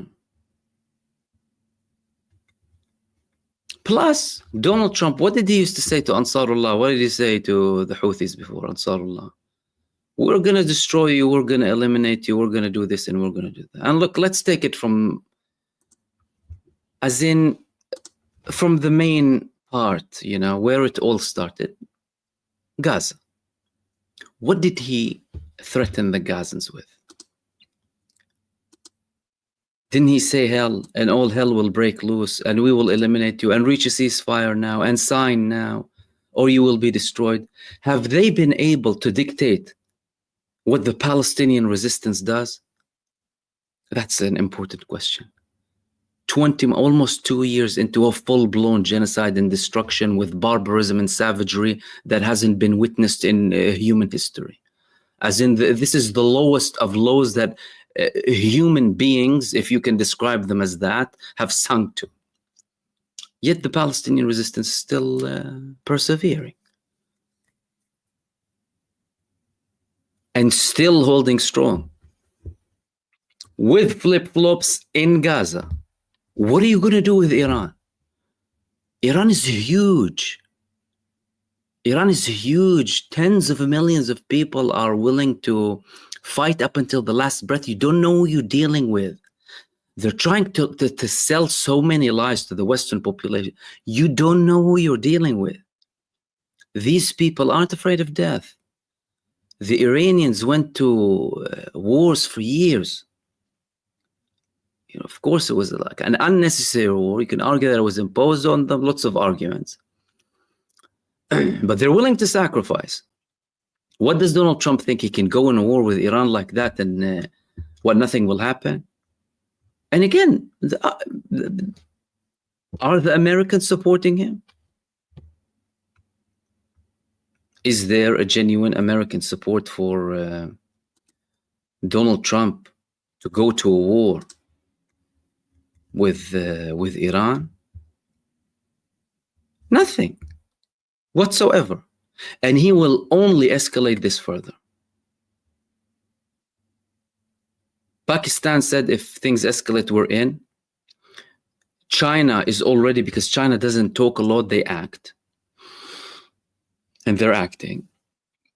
And they're sending military planes to Iran, several, past few days. Iran and Russia, they already have strategic agreement. And all of them know if Iran is attacked heavily there next, they know that very well. They can't afford that happening in West Asia. Forget about that. It's a war of bone breaking between the Zionists and Iran, which is ultimately a war between Zionists and people who are standing on the side of human rights and humanitarian values. Resistance or Zionism. That's what you... And the resistance is to all of the oppression that Zionism represents, by the way. Oppression, supremacy, injustice, genocide, abhorrence, you name it. You're either resisting that or you're standing on the other side.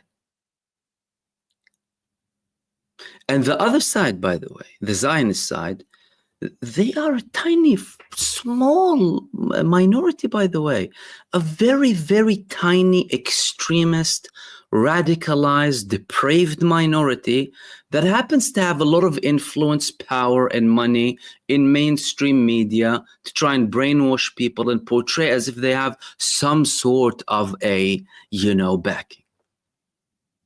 And with that comes all of the propaganda against the other side, downplaying what they do, who they are, dehumanize them. All of what we've been seeing for the past 2 years. That started to be clear for people like 2 weeks after. Like I had people 2 to 3 weeks after the 7th of October. People started to tell you, I did a 180 immediately. Why? Because everything that they're saying, the Zionists, everything that they're accusing the Palestinians of, it's them who are committing it. And then, of course, they started to go into the previous history and looking into stuff and all of these things. And talking about the Palestinian resistance, by the way, because Donald Trump and the United States and Israel and everyone who is on Israel's side couldn't defeat Gaza. Let's not forget that. And they will never defeat Gaza. They will never defeat the Palestinian resistance. Ever. The Palestinian resistance and the Palestinian people will emerge victorious, and that will be a blessing for humanity. They couldn't defeat them, and they're dreaming now, fantasizing about Iran. It isn't going to happen. The Palestinian resistance, they had multiple operations today, several operations. One of the operations of the Palestinian resistance was them, that's from Al-Qassam Brigade, the armed wing of Hamas, by the way. They said after returning from the battle lines, Al-Qassam fighters confirmed that they targeted an Israeli armored personnel carrier and a Merkava tank with a high explosive landmine and a side bomb in Jabalia city, north of the Gaza Strip. North of the Gaza Strip.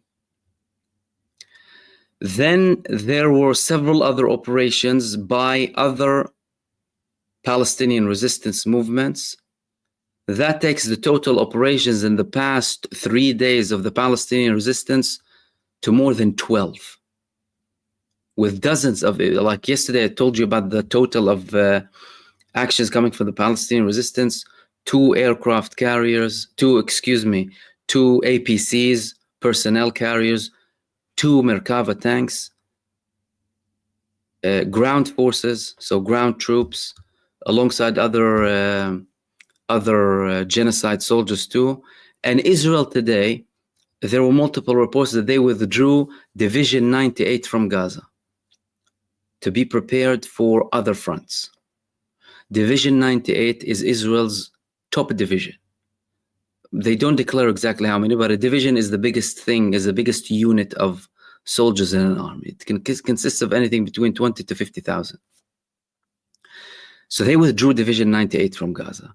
They withdrew from Gaza humiliated, simultaneously with a confirmation from Benjamin Netanyahu and the Israelis that Iran is now the main front,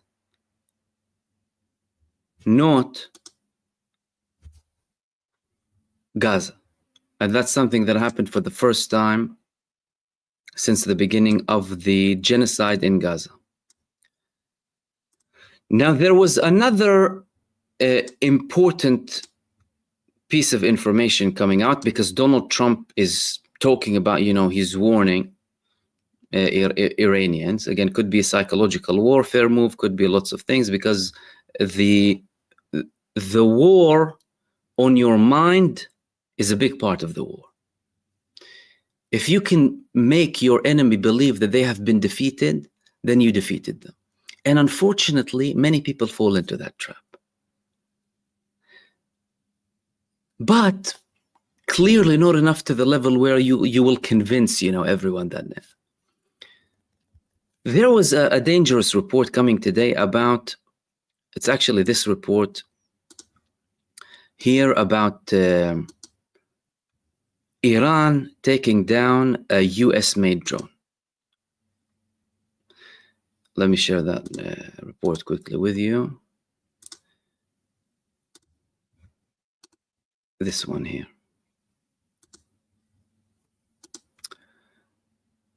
Iran downs US-made drone amid ongoing Israeli aggression.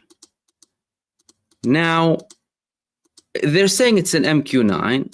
MQ-9s are primarily used by the United States. I mean, the United States manufactures them. But the United States also says that it's restricted to them and their allies too. So it's not just the United States that uses an MQ-9. And Ansarullah in Yemen, by the way, they took down over 20 MQ-9s, totaling over $600 million US. This report said that the Iranian air defense unit successfully intercepted a hostile drone on Monday in the Dasht-e Abbas plain located in the western region of the country. The drone, identified as an MQ-9 Reaper, is manufactured in the United States by defense contractor General Atomics. Iranian state television confirmed that the drone was shot after violating Iranian airspace. The MQ-9 Reaper, a combat and surveillance drone used extensively by the United States and its allies, the report continued, is estimated to cost $60 million per system, when accounting for associated infrastructure and training. When not, it's about 30. But okay, that's another type of calculation. According to Iranian media, another drone was brought down over Ilam province, also in the west. Simultaneously, air defense systems were activated in Kermanshah, responding to hostile area incursions. Al-Mayadin's correspondent in Tehran reported that Iranian air defense systems also engaged in multiple aerial targets above the capital. Many of the unmanned aircraft involved in the Israeli aggression were described as quadcopters, typically used for short-range reconnaissance or target strikes. Now, you can't confirm that it was the United States. However, the Iranians already know that America is supporting everything when it comes to Israeli weapons. They're not in denial. They know that very well. But Iran is carefully calculating its steps now because it is not interested in a further escalation. Now, another thing that I wanted to share with you is, because I was talking about the pilot. An Iranian diplomat, previous diplomat, he's very close to the, senior establishment in Iran. His name was Amir al-Musawi. This man. Amir al-Musawi said that the pilot, the female pilot, we will be recording her and she will give confessions that will shock you. The confessions will be surrounding where she took off from and where she refueled. Now, he is not speaking on behalf of the Iranian authorities, but Amir al-Musawi is very close to the Iranian authorities and he's a previous diplomat too. Are the Iranians trying to send a message by warning from further expansion or warning any country that potentially participated in this? Perhaps. Another thing that's very important and that Israel is confirming now, for those of you who are saying, or for some people, of course, part of the propaganda, oh, no damages in Israel and it's only the damage in Iran. And look at this report here in the Israeli Ma'ariv newspaper. Look at what they said. Since the beginning of the operation, about 10,000 lawsuits have been filed and thousands have been evacuated from their homes. 10,000 lawsuits for what? People trying to claim insurance. Since the outbreak of the operation, so we're talking about a total of approximately 10,000 homes in Israel. So it could be apartments or houses or targeted so far by 370 Iranian missiles. Since the outbreak of the operation, teams from the Compensation Fund Property Tax, accompanied by the engineers and appraisers, have been in various arenas and provided initial assistance to citizens whose homes and property have been damaged in cooperation with representatives of local authorities operating in the field. To date, 9,900 claims have been received at the Compensation Fund's hotlines since the start of the operation, of which 8,549 are for damage in the structure. So we're talking about homes or apartments that have been completely, either completely destroyed or hit to a level where they're going to claim compensation. Why? Because the radius of the shockwave of the Iranian missiles goes to hundreds of meters, even if it landed in a location that is surrounded by buildings. And we saw that. We saw that from the images that are coming. I'll share an image for you if you haven't seen some, hopefully soon.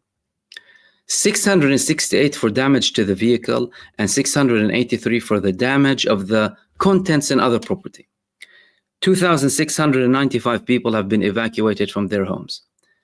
As of this morning, this is earlier, of course, on Monday, 90 teams of the Compensation Fund Property Tax are operating throughout the country, of which 24 are in Bat Yam, 16 in Ramat Gan, 13 in Rehovot, and 12 in Rishon LeZion, all areas that are next to the Tel Aviv area. So we're talking about a lot of damage, a huge level of damage. And for those of you who haven't seen the level of damage and the level of impact, I'll share some of the videos with you. Firstly, if you're joining us from now, if you haven't been with me since the beginning, this is the damage to the Haifa oil refineries, petrochemicals, and the ammonia. Israel declared that they shut down completely. As a matter of fact, Bazan, who runs them, shut down completely. This is Haifa. This is not Tehran.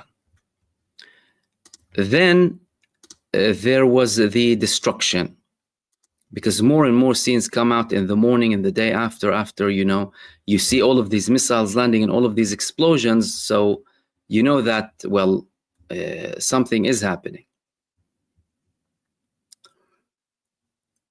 And by the way, the Palestinian resistance, they also targeted, because I was speaking about the Palestinian resistance actions today, killed and wounded a Zionist force, 11 Zionist genocide soldiers in Abasan, that's in the east of Khan Yunis.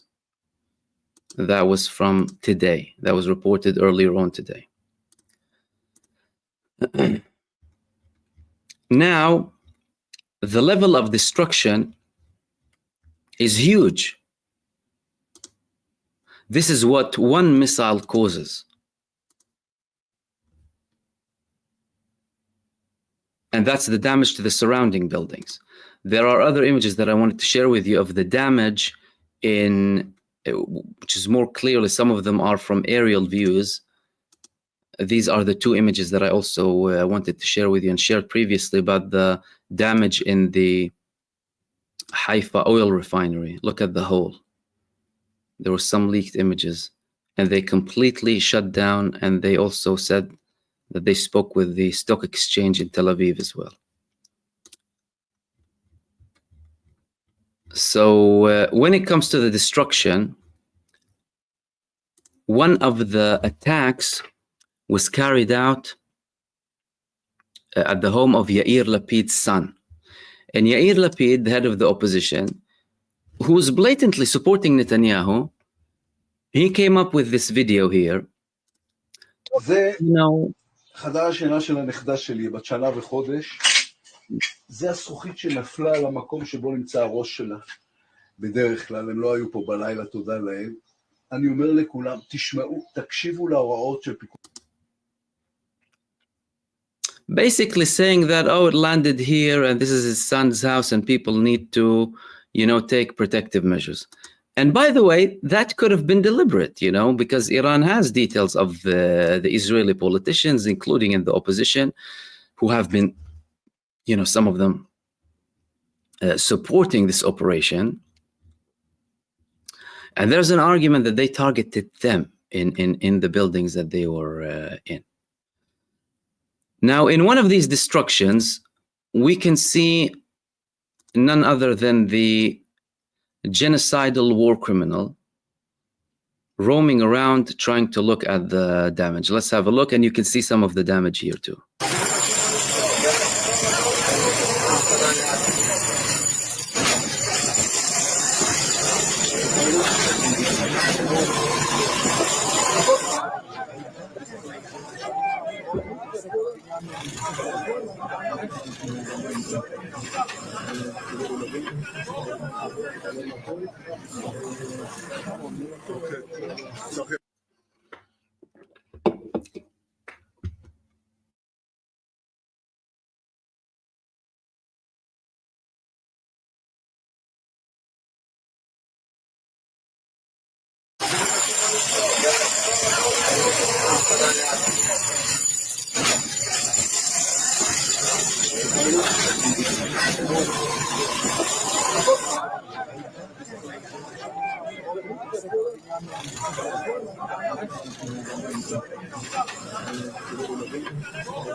So that was some of the destruction that Benjamin Netanyahu was looking at in the areas of central Israel. And there were other videos.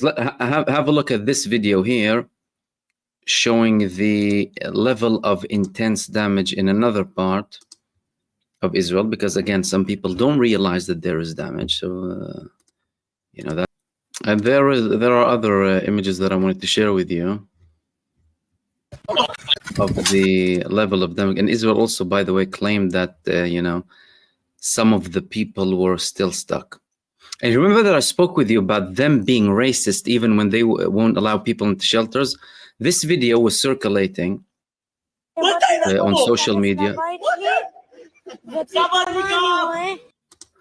People not allowing Thai and Filipino workers from going into shelters, because there's a lot of laborers who come from the Philippines and Thailand to occupied Palestine to try and make a living as normal. They go everywhere to try and work, and there were sirens and the Iranian missiles were landing, but they were not allowing them to go into shelters. Have a look at this video. מה זה באלוהים? בוא תאילת פה! להיכנס לבית שלי ופתאום אני רואה אין לי בית. רד, יאללה. אוקיי בן זון. מה זה באלוהים? בוא תאילת פה! So they're basically mocking them, they're laughing at them, being racist with them, and they're not allowing them to go into shelters just because they come from Thailand and the Philippines. I mean, the level of these people is just unmatched. And then you had, well, I'm not going to even get into that. But this was just another example of the levels that we're talking about. Then, when we talk about the destruction, some people were documenting more videos. Have a look at this video over here. תראו עד כמה חשוב להיות בממ"ד. כל פה אלף.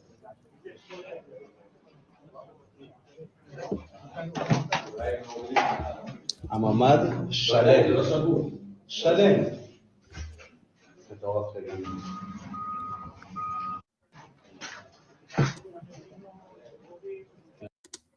No, this is not Jabalia, this is not Gaza, this is Tel Aviv and Bat Yam. These are the areas that that have been destroyed now. And they have the audacity, by the way, to say that, oh, Iran is targeting innocent civilians. Iran is targeting innocent civilians. Judging by your actions, judging by the Israeli actions, Iran should have leveled everything inside of Israel, because Israeli terrorists might be there, people who fund terrorists are there, the IDF, a Hamas ant might be there, a cat and a dog who participated in hostile actions. That's the argument. Destroy the hospitals, destroy everything. Of course, that's if they want to go by the Israeli argument, because Israel destroyed everything in Gaza. Houses, bakeries, hospitals, ICU units, everything. From fetuses onwards. From pregnant women onwards. They have the audacity to try and, talk to the Israelis. The Israeli defense minister was saying, oh, they targeted civilian buildings. We won't allow that to happen. We will never allow them to attack civilian buildings without a harsh response. Everyone should leave in Tehran. So there's a very significant level of destruction happening in Israel. And again, some foreign media, even though in Israel they're confirming them, by the way, like all of the reports that I've given you about the level of damage and destruction are Israeli. Some of the videos as well are from Israel. I mean, Netanyahu himself going next to, all of these buildings and confirming that there's a lot of destruction. However, they also mentioned, the Iranians, that some of the buildings that they targeted were buildings that there were security services in. And we destroyed very important buildings and strategic locations in Israel. One very important statement that came today was from the leader of the IRGC. The leader of the IRGC, Mohammed Pakpour, said, even if the attacks against us stop, we will continue our operation until the end. So it's not, tit for tat. And they previously stated, the Iranians too, Israel started, we will decide how it ends. No one else is going to decide. Then there were other reports about processing until elimination. Look, from what's happening now, clearly we're talking about a situation where things might escalate up until, one side finishes the other side. It's not looking like it's going to basically de-escalate or anything of the sort. Especially with the Netanyahu aims. This report said Netanyahu has 2 war aims, although so far he's declaring 3. So we're getting a little bit confused here. He started off by saying our aim is to roll back slightly on, on the Iranian threat. Then he made another statement. We want to destroy their nuclear program. Then he added, we want to take down their ballistic missile capabilities, and then a regime change. So here in one of these articles, they were questioning, is Benjamin Netanyahu even able to reach his objectives? Well, fact of the matter is, they can't reach basic objectives without the support of the United States. Like today, there were reports coming from the Israeli IDF spokesperson, I think, or the IDF, the spokesperson, I believe, that they will have to have a participation from the United States if they were to attack the Fordo nuclear facility. Because according to them, it will require, intense bunker busters, and it will have to be a very, very strong attack.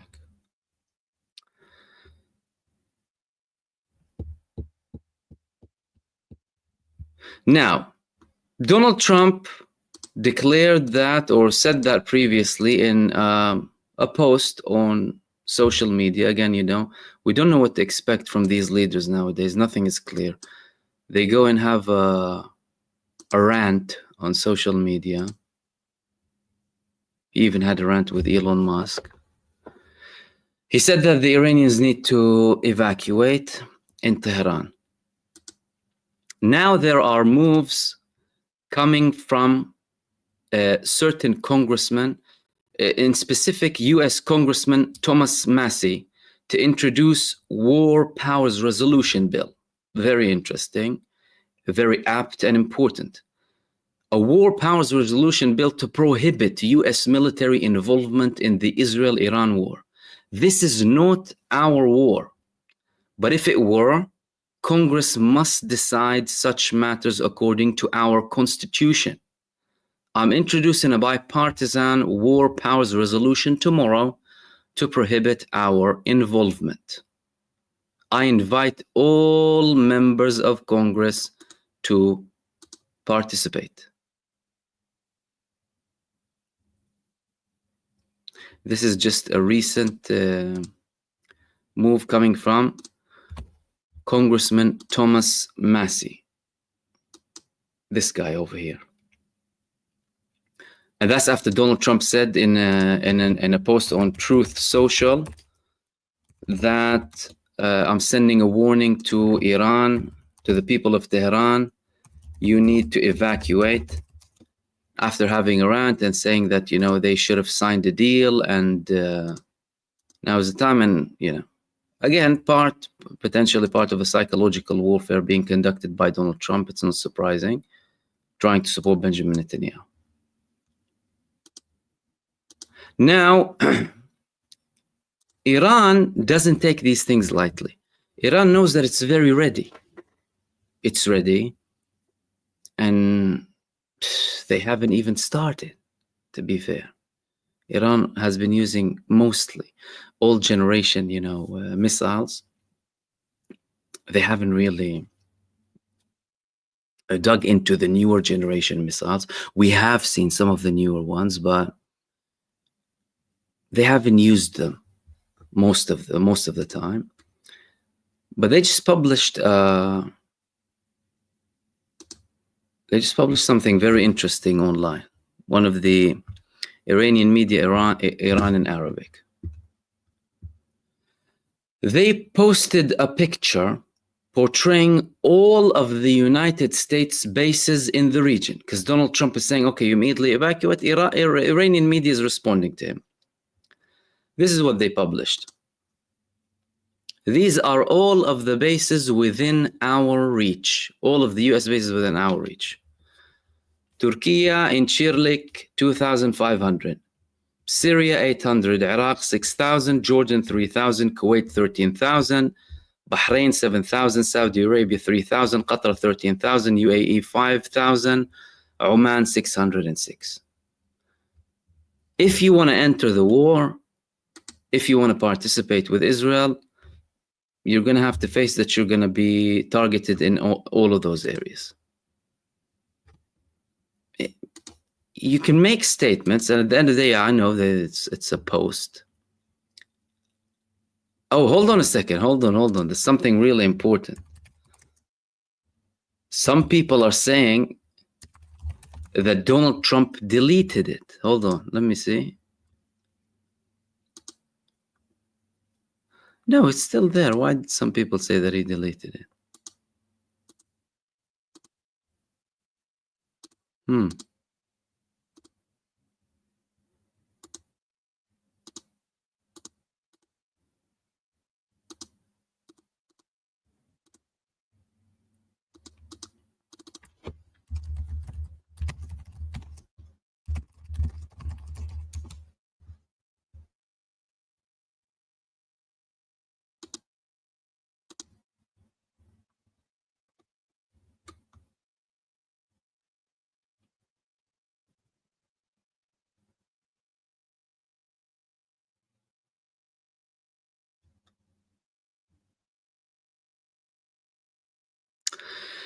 We're receiving very conflicting reports. Okay. Fox News is saying Trump has requested that the National Security Council be prepared in the Situation Room. Fox News. Israeli Channel 14 is saying we are on the brink of the Great War. Within minutes, we're expecting Donald Trump to sign an order, a declaration of entering the war with Iran.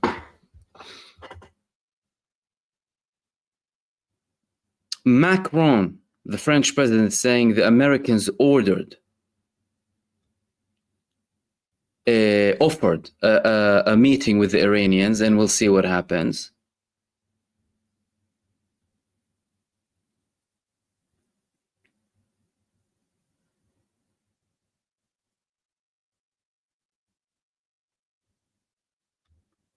Clearly, I mean, something is happening. Something is happening.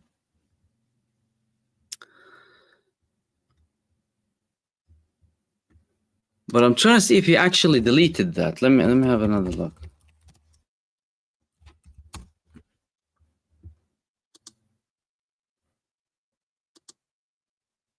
No, it's still there. He hasn't deleted it. Okay, so he's threatening. Iran, in the meantime, is posting this map. Iranian media is publishing this map of all of the American bases in the region.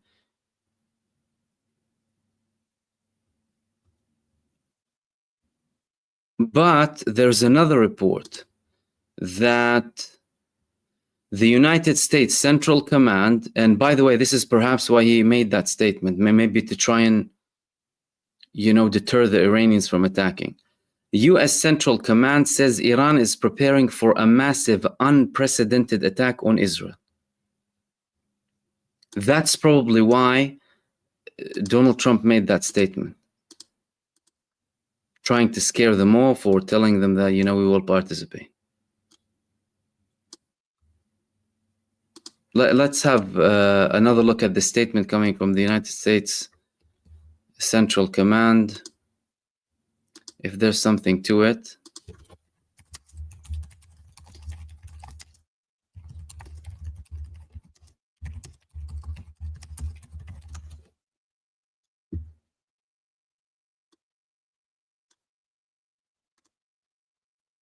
That report was coming from Iran, by the way. That US CENTCOM said that Iran is preparing for an unprecedented, massive attack on Israel.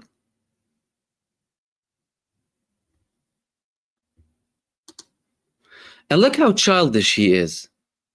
This man is so childish. Tucker Carlson and other Americans, they oppose a war. The America First crew, we don't want to be a part of this. It's none of our business. Why? Because they supported him based on that. That's why he's so unpredictable, unreliable too. Wasn't he criticizing the war in Iraq? Didn't he say that we don't want to be the police of the world? Didn't he say that we're spending too much money on these bases, bringing them home and spend all of the money? That's why many Americans voted for him. And Tucker Carlson is against this war. He's one of the leading voices against it, ever since he left Fox News, actually. With others as well, of course, representing a sentiment coming from right-wing Americans. Look at what he responded to Tucker Carlson. Somebody please explain to kooky Tucker Carlson that Iran cannot have a nuclear weapon. Childish. How old is he? 72, 70? How old is Donald Trump?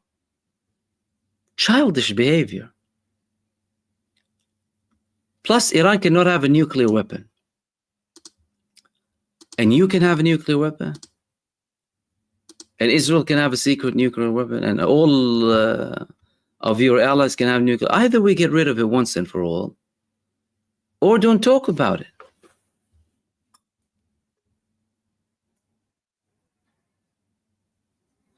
Okay, look, I believe there's something happening. China is now telling everyone in Israel to leave the country as soon as possible. This is just coming in several minutes ago. The Chinese embassy in Israel says, we advise our citizens to leave Israel via the land border crossings as soon as possible. China knows that Iran is cooking something. And that's why probably the CENTCOM said that too.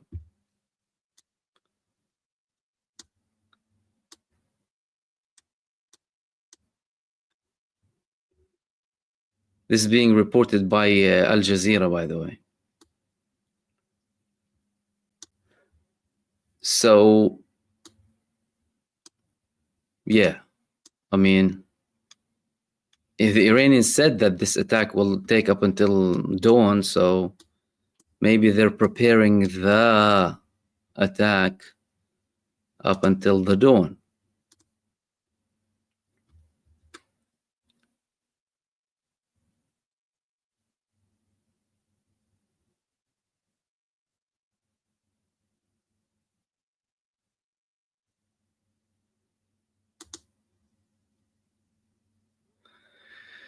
And in a recent statement that's coming just now as well, coming from the IRGC,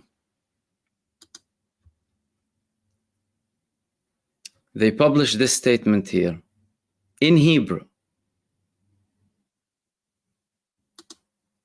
Dangerous warning to the occupied territories residents. In the near hours, the airspace and Air Force of the IRGC will carry out a targeted attack against the occupied territories as a direct response of the Zionist regime towards civilian areas. Every city, facility, or center that is within the areas of the occupied territories will be considered a military target, a legitimate military target. You need to evacuate the cities immediately. This is coming from the IRGC and is circulating widely now everywhere. So we're talking about very serious stuff. China, the Chinese embassy in Israel, just told everyone to leave Israel via the Jordanian land border. Trump just came up with a statement for Tehran. Some people are saying that it's in a way to try and deter Iran from attacking. The United States Central Command reportedly sending a big warning. So something is definitely happening. And now the IRGC saying that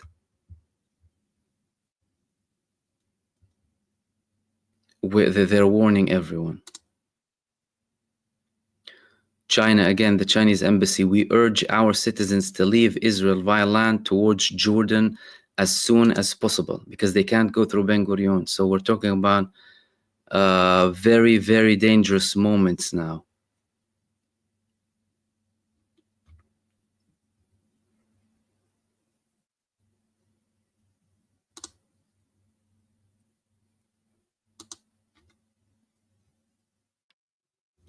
So that's why Trump is in the Situation Room. He knows that this is going to be a serious situation, basically.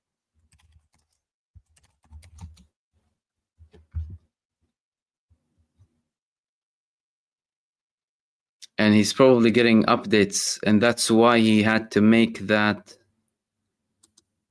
statement of people in Tehran evacuate, because he wanted to try and apply pressure on Iran not to attack, thinking that maybe by trying to scare them off.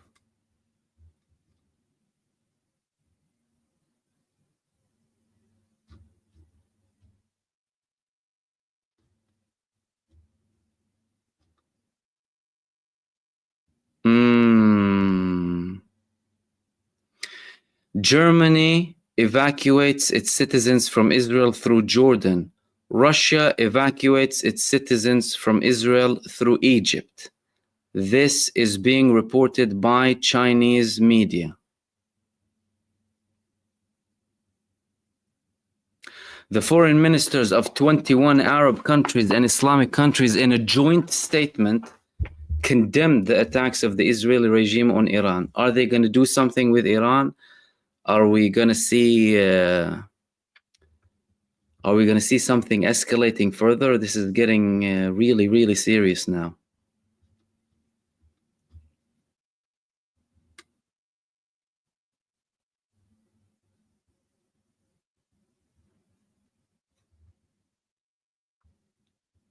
People in Israel, by the way, are leaving in massive numbers. Let me just share a video with you that's just coming up. Look, even in the streets, look, have a look at this.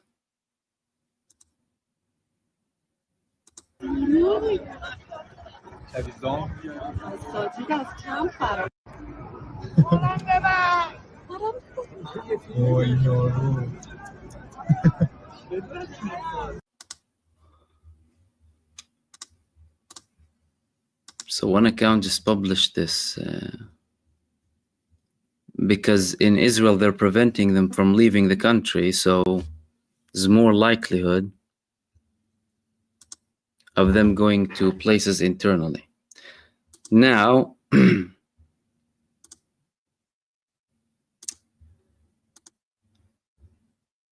clearly Trump stood by the statement, did not delete anything, according to, some reports said that he deleted it.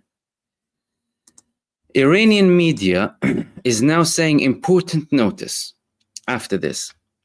Don't be fooled by psychological warfare. Just exactly as I told you. The circulating news and rumors about America entering the war alongside Israel or participating in the bombing on Tehran are nothing but media lies aimed at inciting fear and influencing public opinion. This news comes within the context of a systematic psychological warfare aimed at breaking the morale of the resistance people and disrupting Iran's firm stance. The reality on the ground proves that Washington is more cautious than to throw itself into a direct confrontation whose consequences it does not know. So that's Iranian media.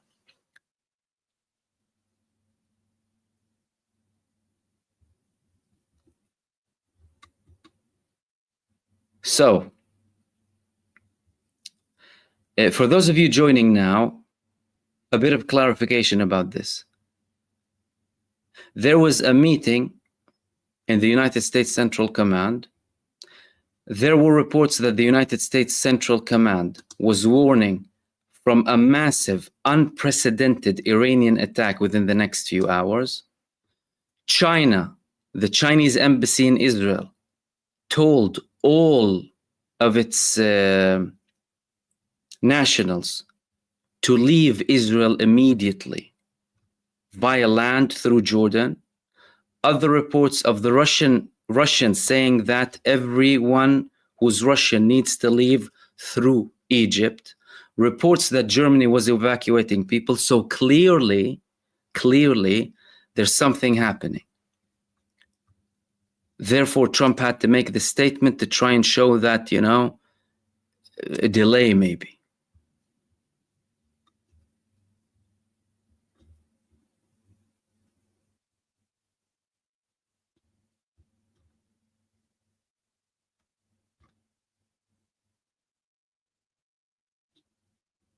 And by the way, the statement from China, they said, we advise you to leave.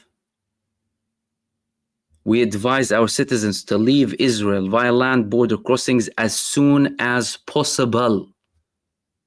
That's why we're saying that the Chinese know, because I'm sure the Iranians would have given the Chinese a heads up.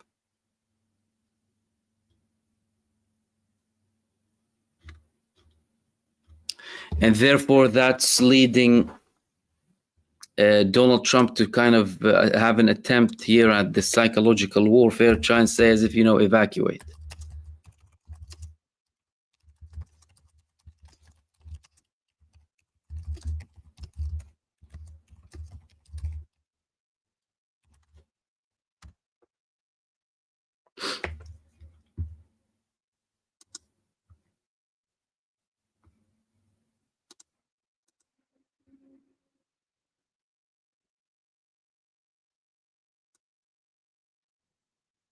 And now Israeli media, by the way, is confirming the same thing in relation to China. Israeli media is posting the same thing and confirming that the Chinese embassy ordered all of the citizens to leave. So we had this report here in Ynet News. China calls on its citizens to leave Israel. Chinese embassy in Israel issued a statement recommending its citizens in Israel to leave via Jordan via the land border. The security situation has deteriorated, the statement read. What they're not saying in this report in Israel, that the Chinese said leave as soon as possible. And, there's more sense of urgency.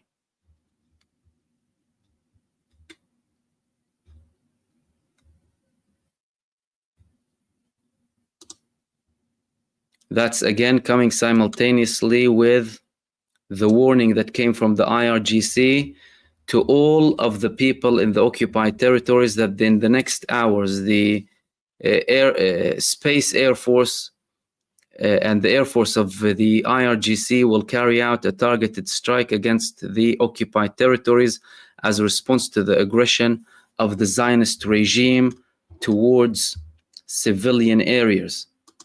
Every city, facility, or center that exists on the occupied land will be considered a legitimate target.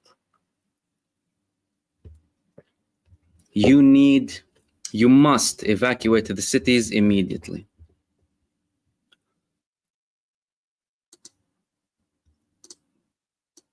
So it looks like from an Iranian perspective,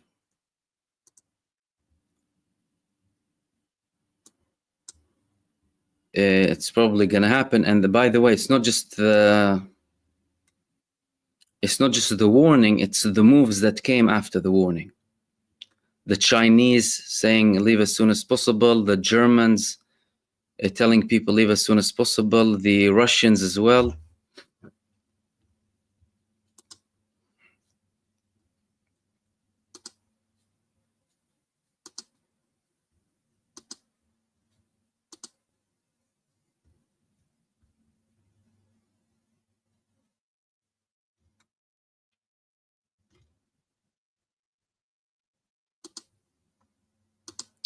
And by the way, Trump, when he made that, he had to leave the G7 meeting early.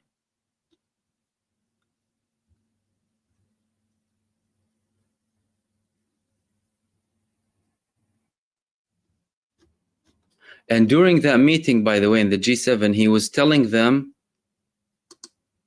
let's add Russia again. We need to bring Russia back to the G7.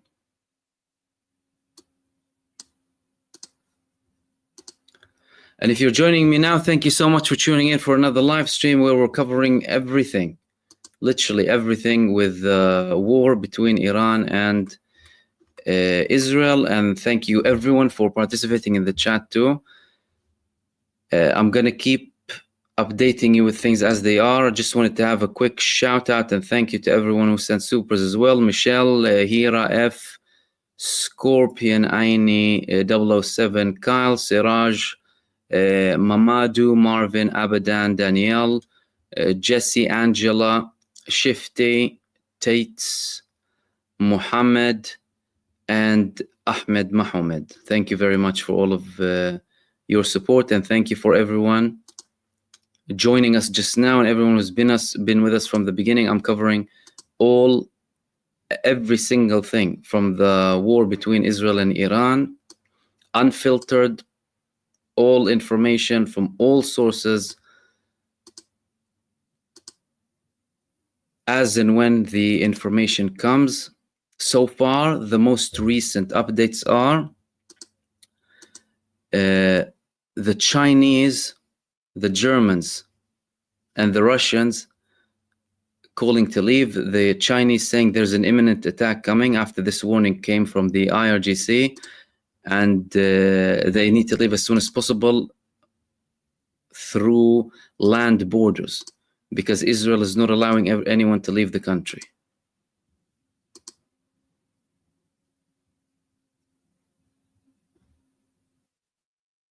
And several media outlets from Iran now saying wait with Wait for the power to come. Wait for the force to come. Tucker Carlson said, and that's why Trump is upset with him. If Trump participated in the war on Iran, that could lead to the total collapse of the US empire and ending his presidency. Could well be he's already facing problems internally.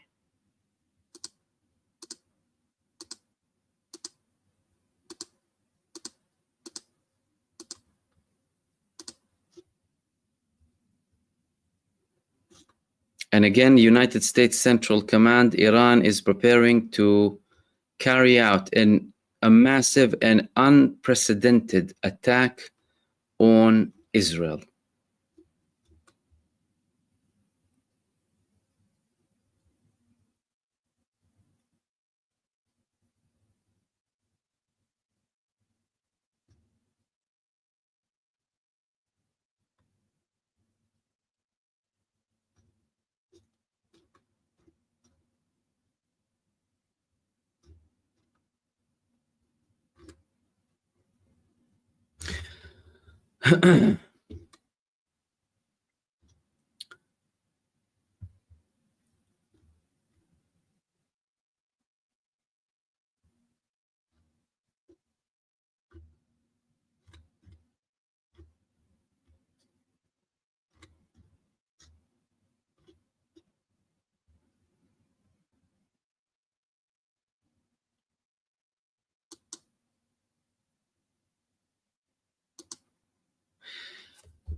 Now, if you haven't seen the recent or one of the most recent attacks that were carried out, and of course we're covering everything as and when they come, as and when it comes, here's a video of the latest attack in the previous hours that was carried out by Iran in Israel. This was one of the most recent videos that were published. Have a look.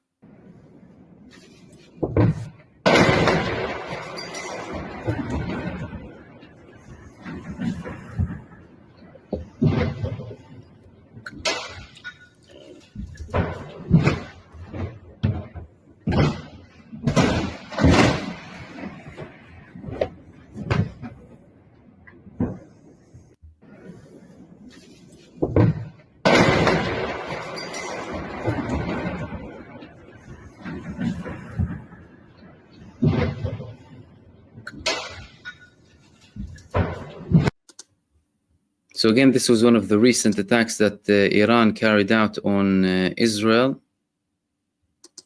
And there were two serious problems with the Iron Dome, both in the central part and in the southern part of Israel.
While we await this expected attack from Iran with these very, very serious moves that are taking place, I wanted to share with you an article that was published by an Israeli economist named Etan Nechin or Nechin in Israel. He posted this article here in Haaretz because, you know, many people are talking about who's going to win, who's not going to.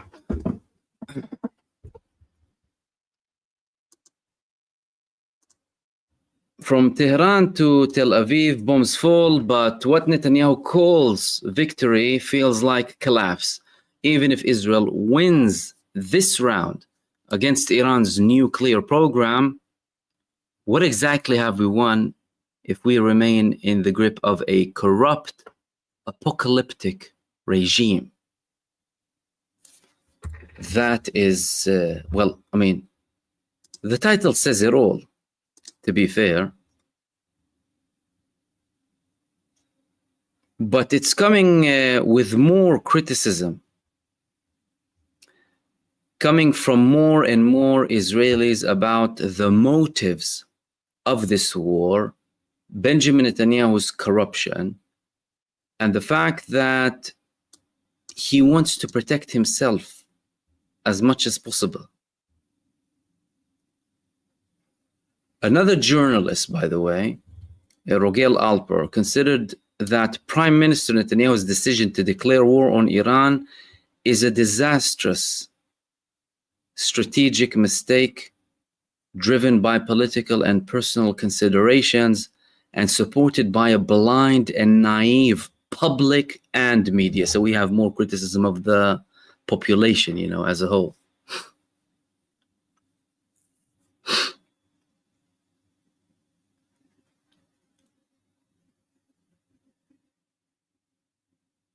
And the criticism is coming, you know, because he's saying, I want to cancel, you know, destroy the nuclear project, destroy Iran's capabilities, do this, do that. And at the end of the day, he knows very well that all he can do is destroy a few buildings that later the Iranians can rebuild.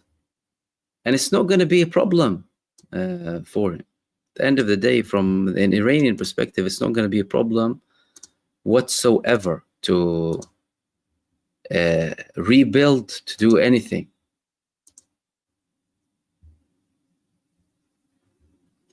Okay. Live broadcasting of the CNN, that's another very serious move now, has stopped. Israel previously had a crackdown on all of the media outlets trying to broadcast anything, arrested some of them or detained, took the equipment of some of them. And now even the CNN are not allowed. And foreign media is being expelled from Haifa. Live broadcasts are being stopped. We're expecting something very intense. Again, all of that is coming simultaneously with this warning here in Hebrew, in Arabic of the IRGC, severe warning from the IRGC to all of the residents of the occupied territories. In the next few hours, in the closing hours, the airspace and air forces of the IRGC will be carrying out targeted attacks against the occupied territories as a response of the Zionist regime towards civilian areas. Every city, facility, or center that is within the occupied territories will be considered a legitimate military target.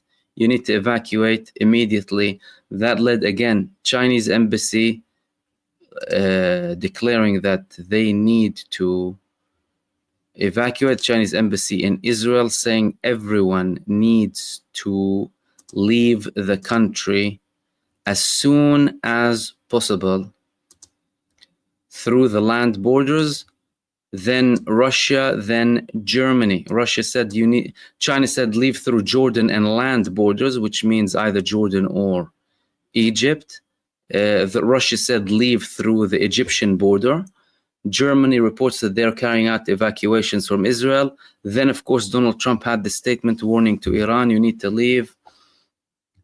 Maybe to thwart this, because he left the G7 early to go in a meeting with the United States Central Command, who told him there's an unprecedented massive attack coming on Israel.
And this is the statement that came from one of the Iranian media outlets on the American Central Command that Iran is preparing for a massive and unprecedented attack on Israel, alongside other media outlets, by the way, who reported on this.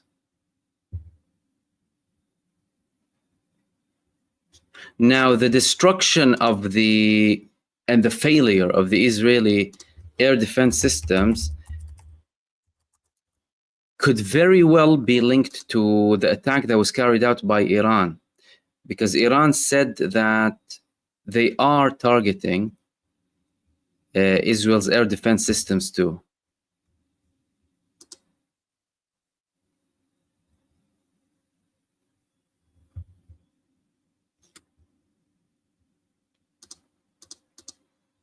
Okay, let's see if there have been any recent moves too.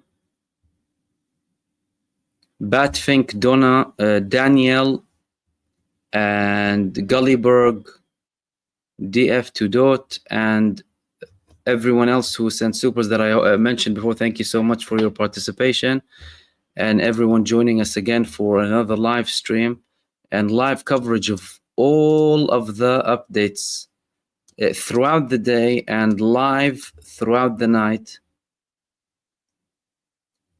of the war between Israel and Iran.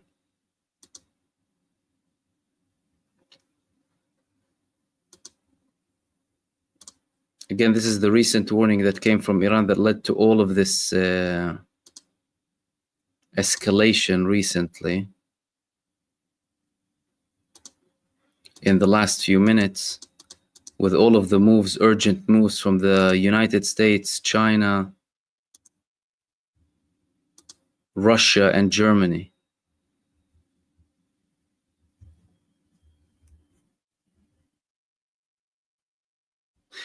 By the way, now Israel is confirming, after the huge failure that's happening with the Israeli air defenses, that the Israeli military censorship is having a complete ban on all TV broadcasting, on all live TV broadcasting in all local and international TV stations. Again, that's just recent now. Israel is banning every live coverage, both from local and international media outlets. And that is primarily due to the huge failure of the Israeli air defense systems. And that is very, very linked to what Israel is anticipating now in terms of an attack, an unprecedented massive attack, as described by the United States Central Command and as promised before by the Iranians too.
Okay, this is just coming out from Marco Rubio, because Donald Trump said that, you need to evacuate Tehran. According to the United States Secretary of State, Marco Rubio, the American forces in the Middle East remain in a defensive posture and are not carrying out strikes against Iran. This is the latest and the clearest confirmation coming to deny any involvement from the United States. Marco Rubio saying American forces in the Middle East to remain in a defensive posture and are not currently carrying out strikes against Iran.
Okay, it's beginning.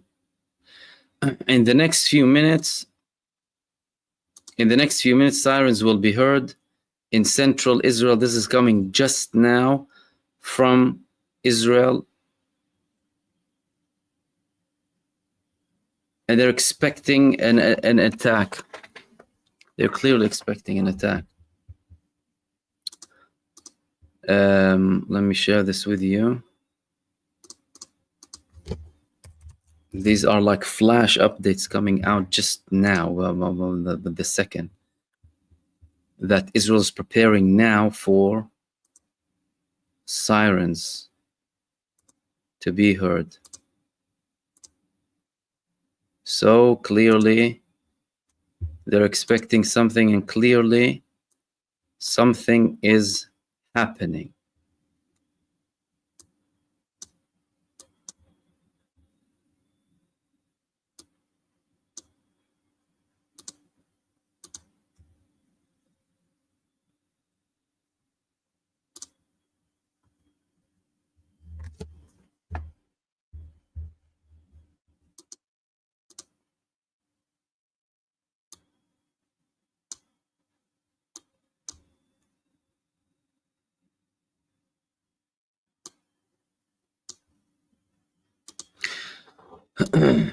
Here we go.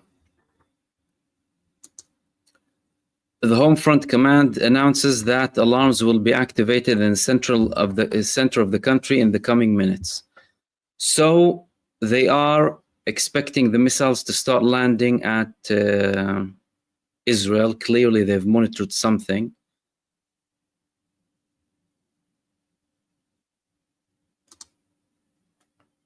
Which means things are getting serious.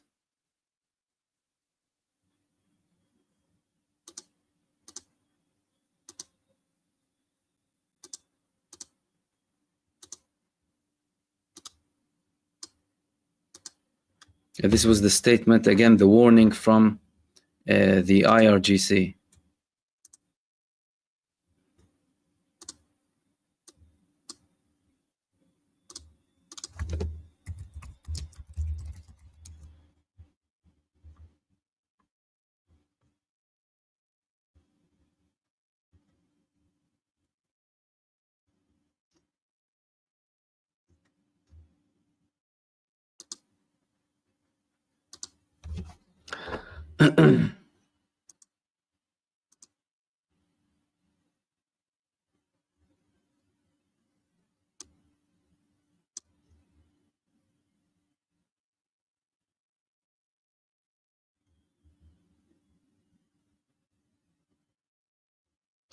Okay, it's beginning, and these areas are witnessing now sirens.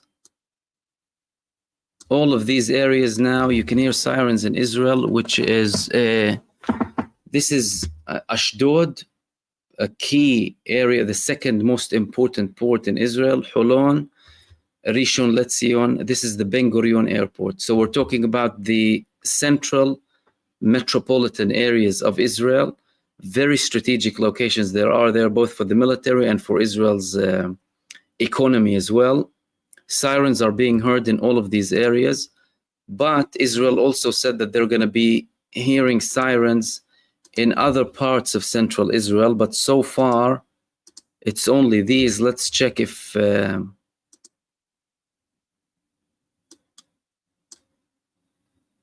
okay, some Iranian accounts are saying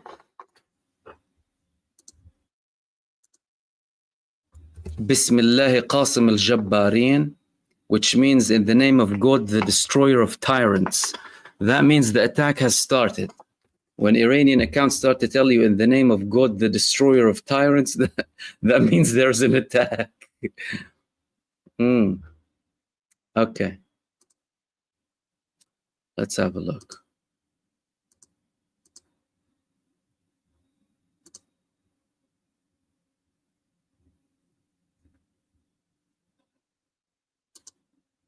Here are all of the missile sirens, by the way. They're being heard all across these areas. Now, that's the latest update. So, more broad, as expected, from Netanya to Ashdod, the heart. Okay. Let's see. Iranian accounts are saying run.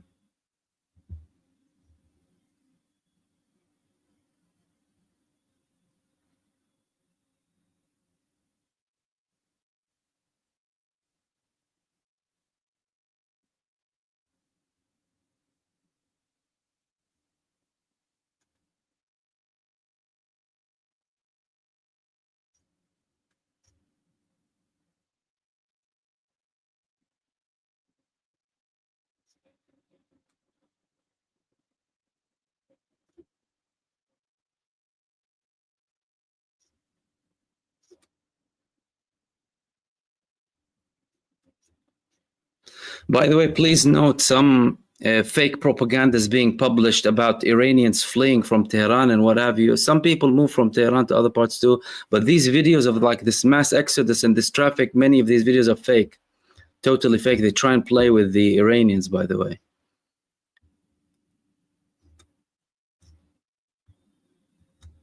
Okay, sirens in all of these locations.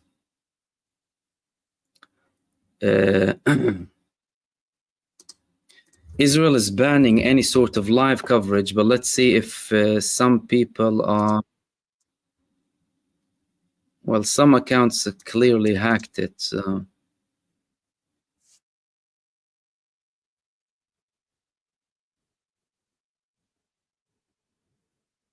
So there were sirens also in the Golden Heights, by the way, not just in central Israel.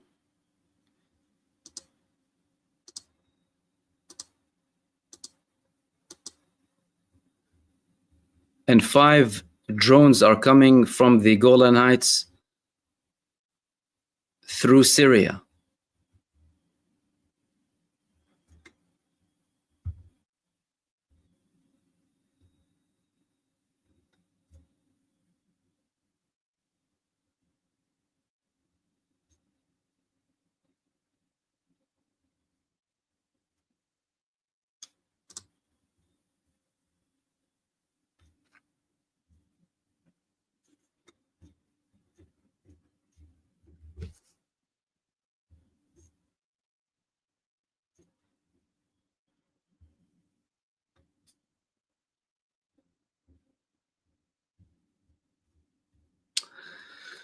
Okay, some reports are saying that missiles are landing or have landed already. Several explosions have been heard.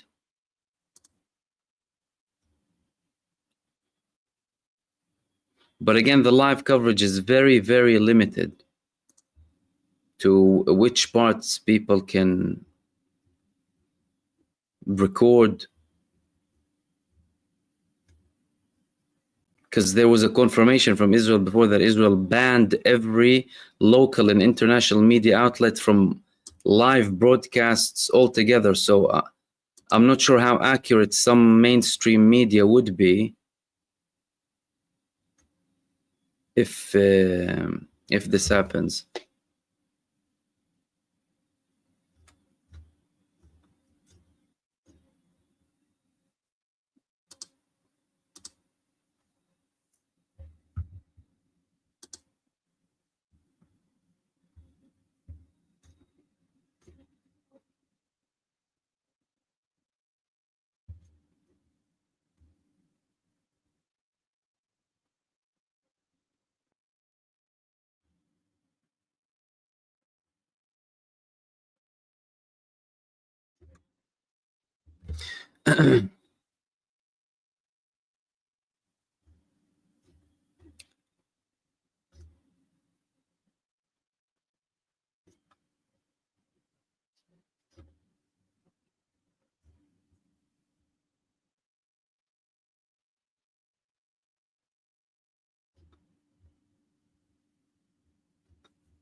Some people are saying that they're hearing interceptions, that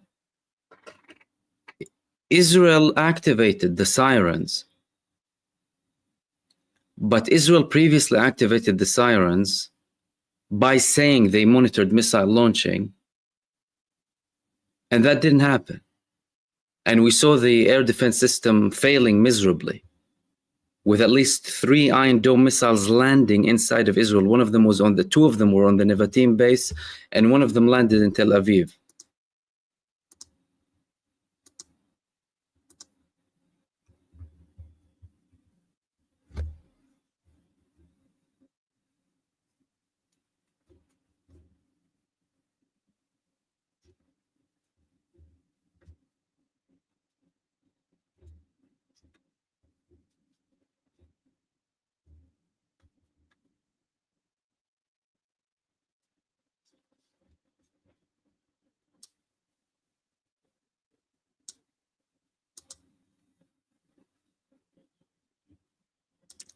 So these were the recent sirens heard in Tel Aviv. Let's have a look.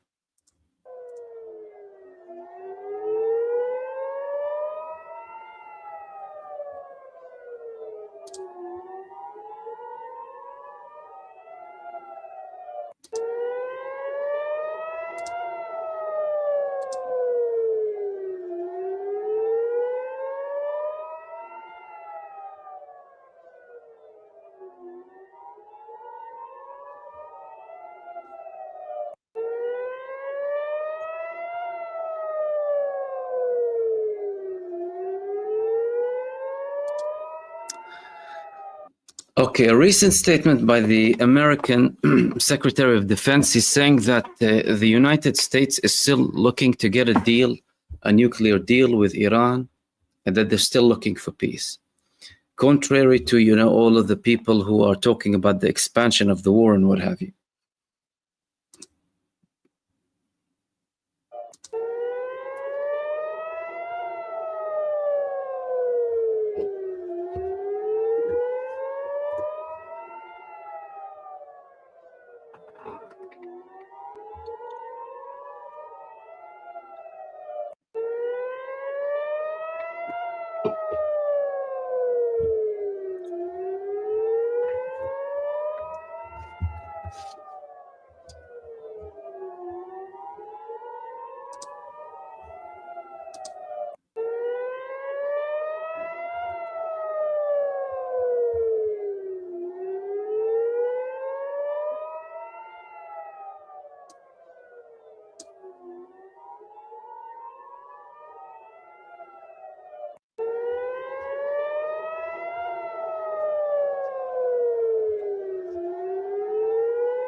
Okay, guys, we're hearing reports of certain explosions coming from Israel, random sirens too, different types of mistakes. And again, welcome everyone for tuning in, everyone who's been with us from the beginning, everyone participating too. Thank you so much. Farah, Oti, Hira, Tony, F, Tony, Scorpion, Chernor, Lisa, Batfink, and Donna, Daniel R, everyone else we mentioned as well before. Thank you so much for your contributions for the live stream.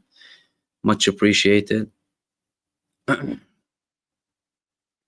Was also F, Michelle, Hira, Scorpion, Aini 007, Siraj, Mamado, Marvin, Abadan, Danielle, Jesse, Angela, Shifty Tates, Mohammed, and Ahmed. Thank you very much. And everyone else in the chat. Thank you very much. We're covering live everything that's happening. And now, the reports that are coming from Israel now are of certain explosions heard.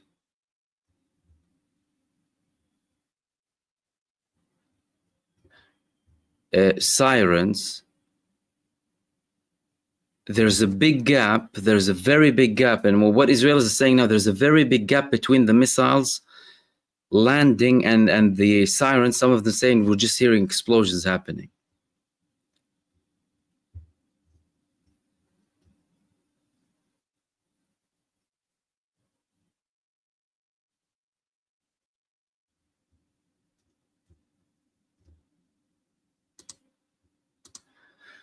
So what I'm going to do, I'm going to go for a short break, and I'll leave you with a compilation video, the same one that I shared with you of the recent, well, the attacks in the past 73 hours. And I will be back shortly to continue the coverage for the night. So stay tuned, and I will leave you with this video over here.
Oh.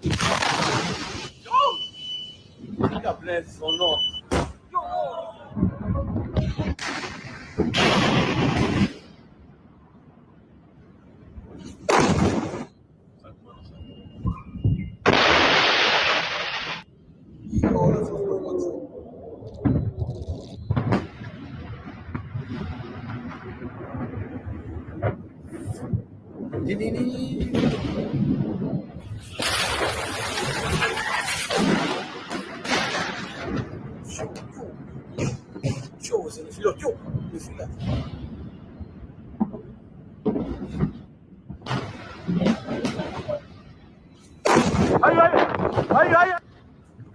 نزل C'est bon.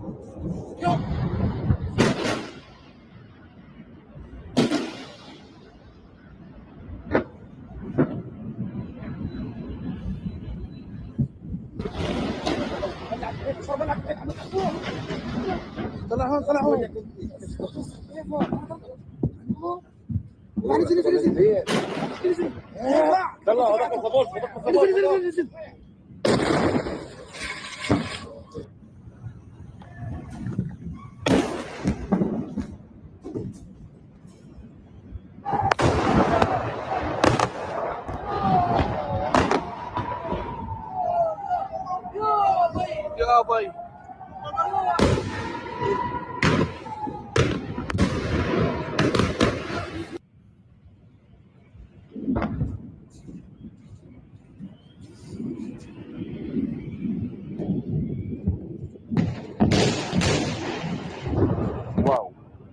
הנה עוד אחד.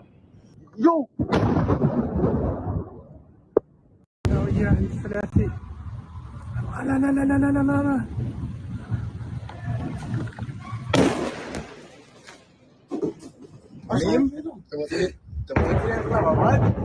C'est bon.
هذا نزل علينا. تعال يوه. تعال اوه اشرب يبا.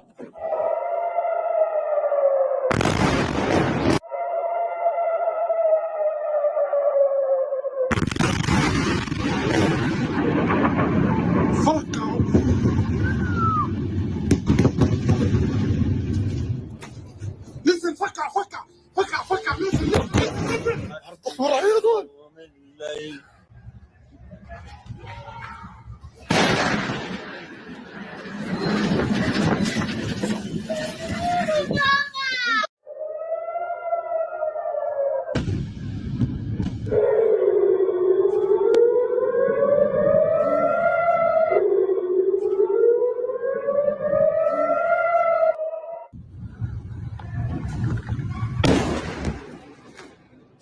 لا لا لا.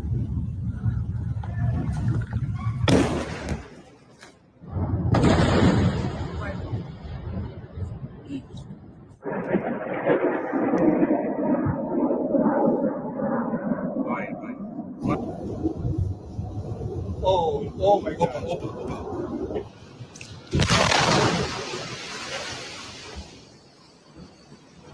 Go! يا بنات الصنور.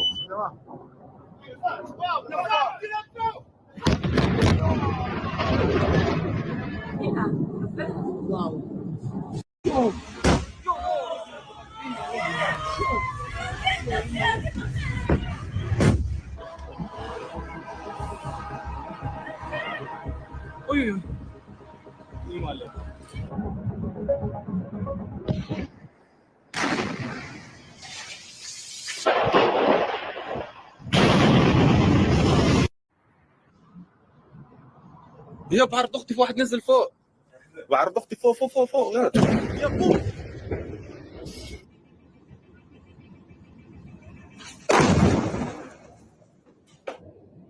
يو خدت وانا خدت.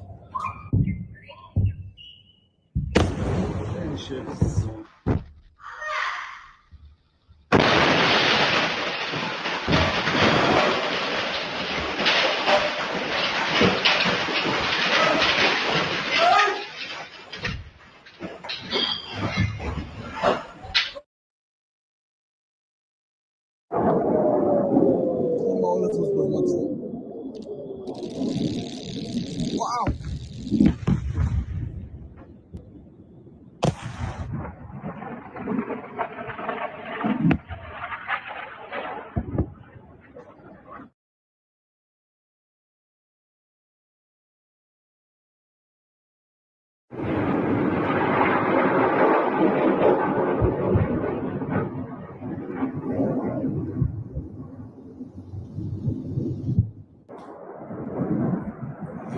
מאיפה בתי זיקוק? וואו, יש פה נפילות. תראי. הנה, נפילות. וואו, בבתי זיקוק.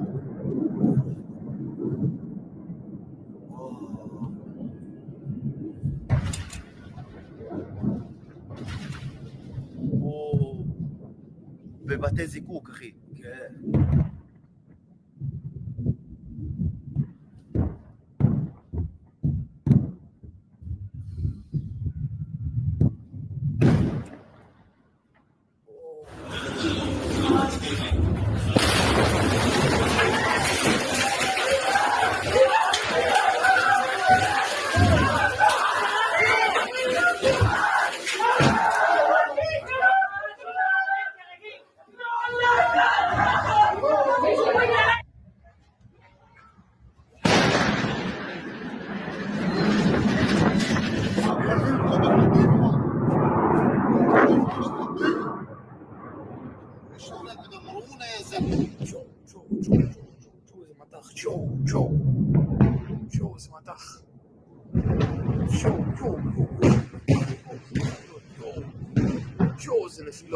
זה נפילות, נפילה.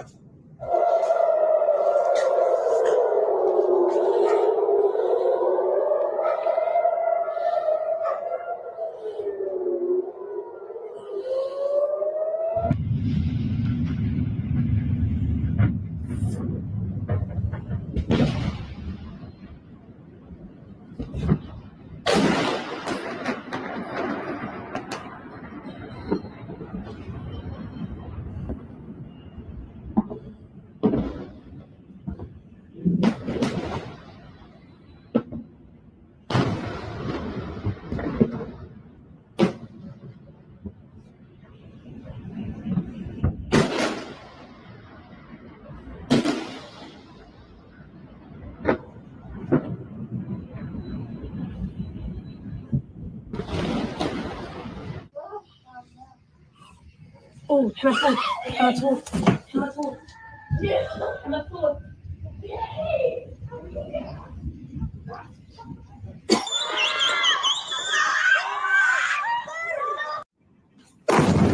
بعد الهجمات الإيرانية العدوانية على تل أبيب بعد الهجمات الإيرانية العدوانية على تل أبيب بعد الهجمات الإيرانية العدوانية على Okay, I'm back everyone. I'm back on this Adra is saying بعد الهجمات العدوانية الإيرانية and he's shaking like that. What a coincidence. Okay, I have a few updates for you. Very important coming from the occupied territories now. Number one, Iran is using missiles that are new. Reports coming from Iran. Reports in Israel that there are explosions happening, causing lots of vibrations, but they're not seeing the missiles.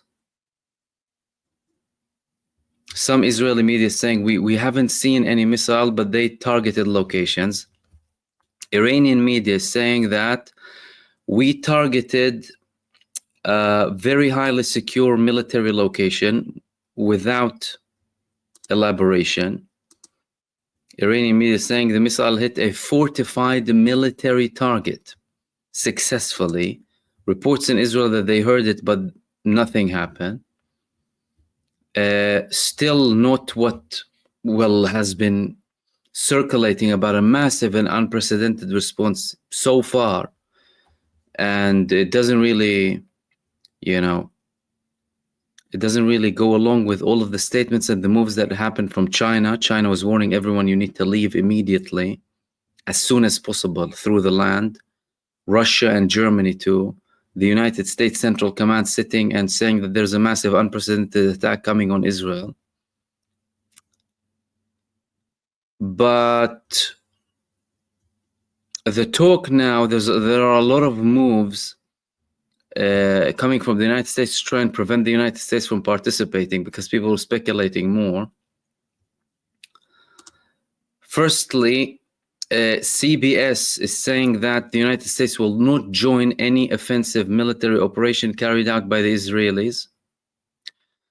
Trump is saying, I'm willing to travel to the Middle East to resolve the conflict with Iran. Again, you know, Trump. 8 senators in the United States are submitting a bill to prevent the United States from entering a war with Iran. The only missile that we have seen, or one of the recent videos that have been published, is this video coming from Iranian media.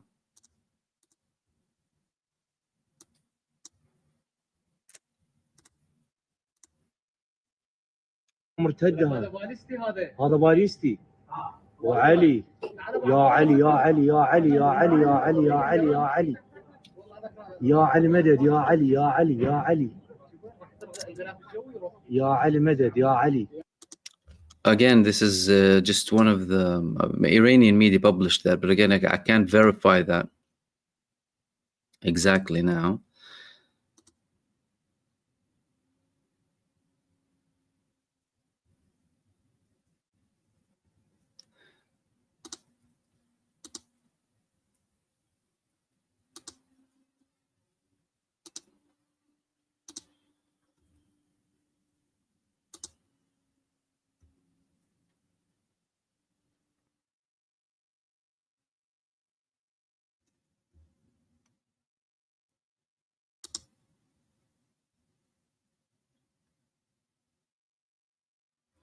And the Israelis are saying there are explosions, but without any prior warnings. They're still telling people to remain next to shelters after the sirens. Of course, there were sirens earlier on too.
Okay, French President Emmanuel Macron said that Trump told the G7 leaders of discussions to reach a ceasefire between Israel and Iran.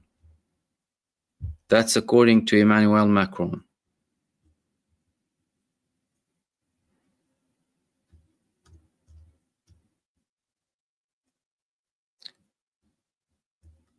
And apparently he's ordering Steve Witkoff to carry out negotiations.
Okay.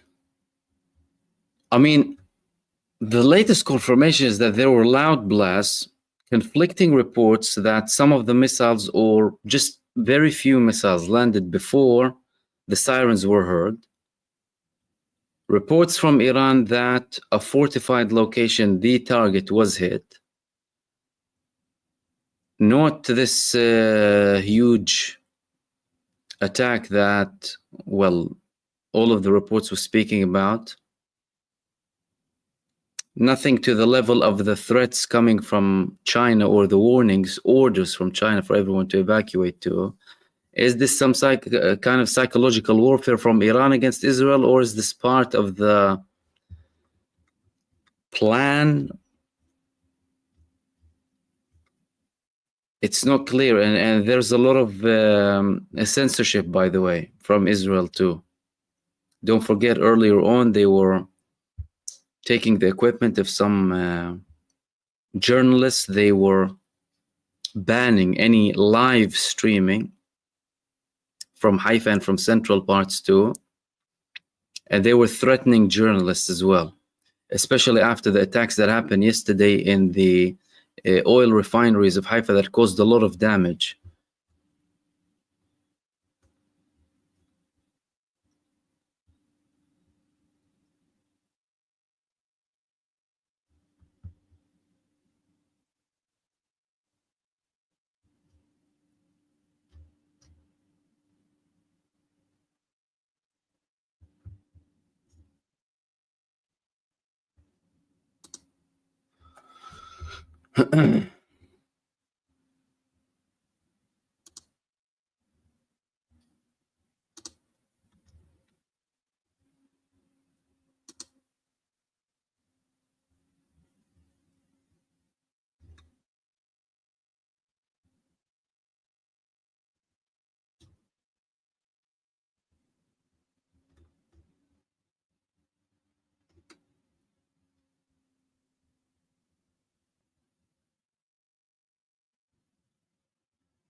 Okay, now there's more clarification of the statement that came from Emmanuel Macron about this ceasefire proposal coming from Donald Trump, because he was talking about him speaking with G7 countries that Trump was planning some sort of a ceasefire, contrary to all of the, all of these dramatic posts and what have you.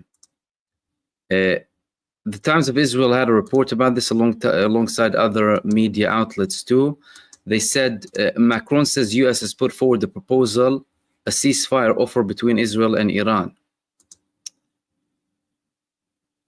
French President Emmanuel Macron calls for strikes against civilians in Iran and Israel to end and says US put forward a ceasefire proposal.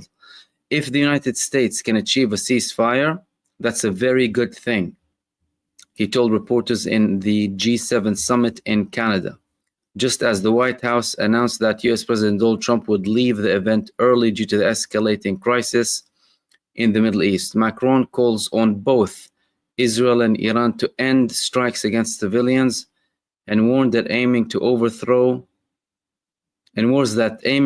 Tehran's clerical state would be a strategic error. All who have thought that by bombing from the outside you can save a country in spite of itself have always been mistaken, he said. There is indeed an offer to meet and exchange.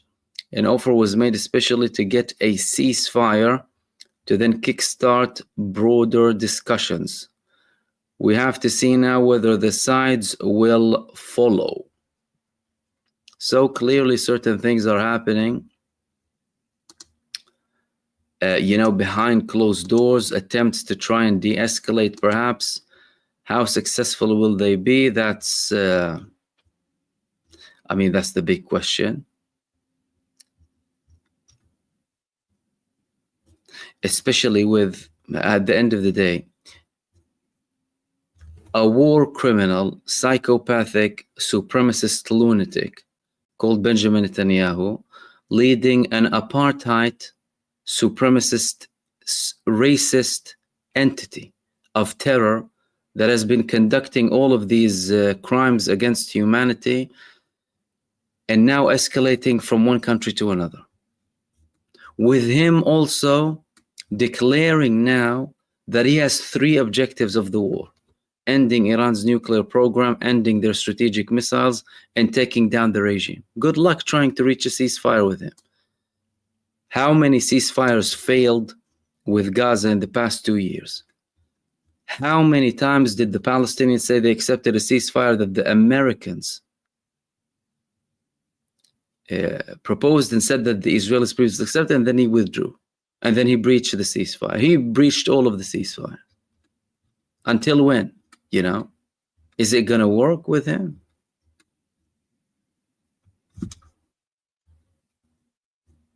So it's very questionable. And again, some of these moves could be deception for a bigger preparation.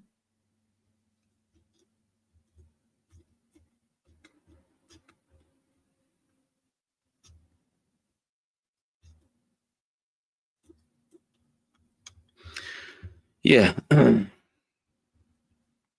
So we'll wrap it up here.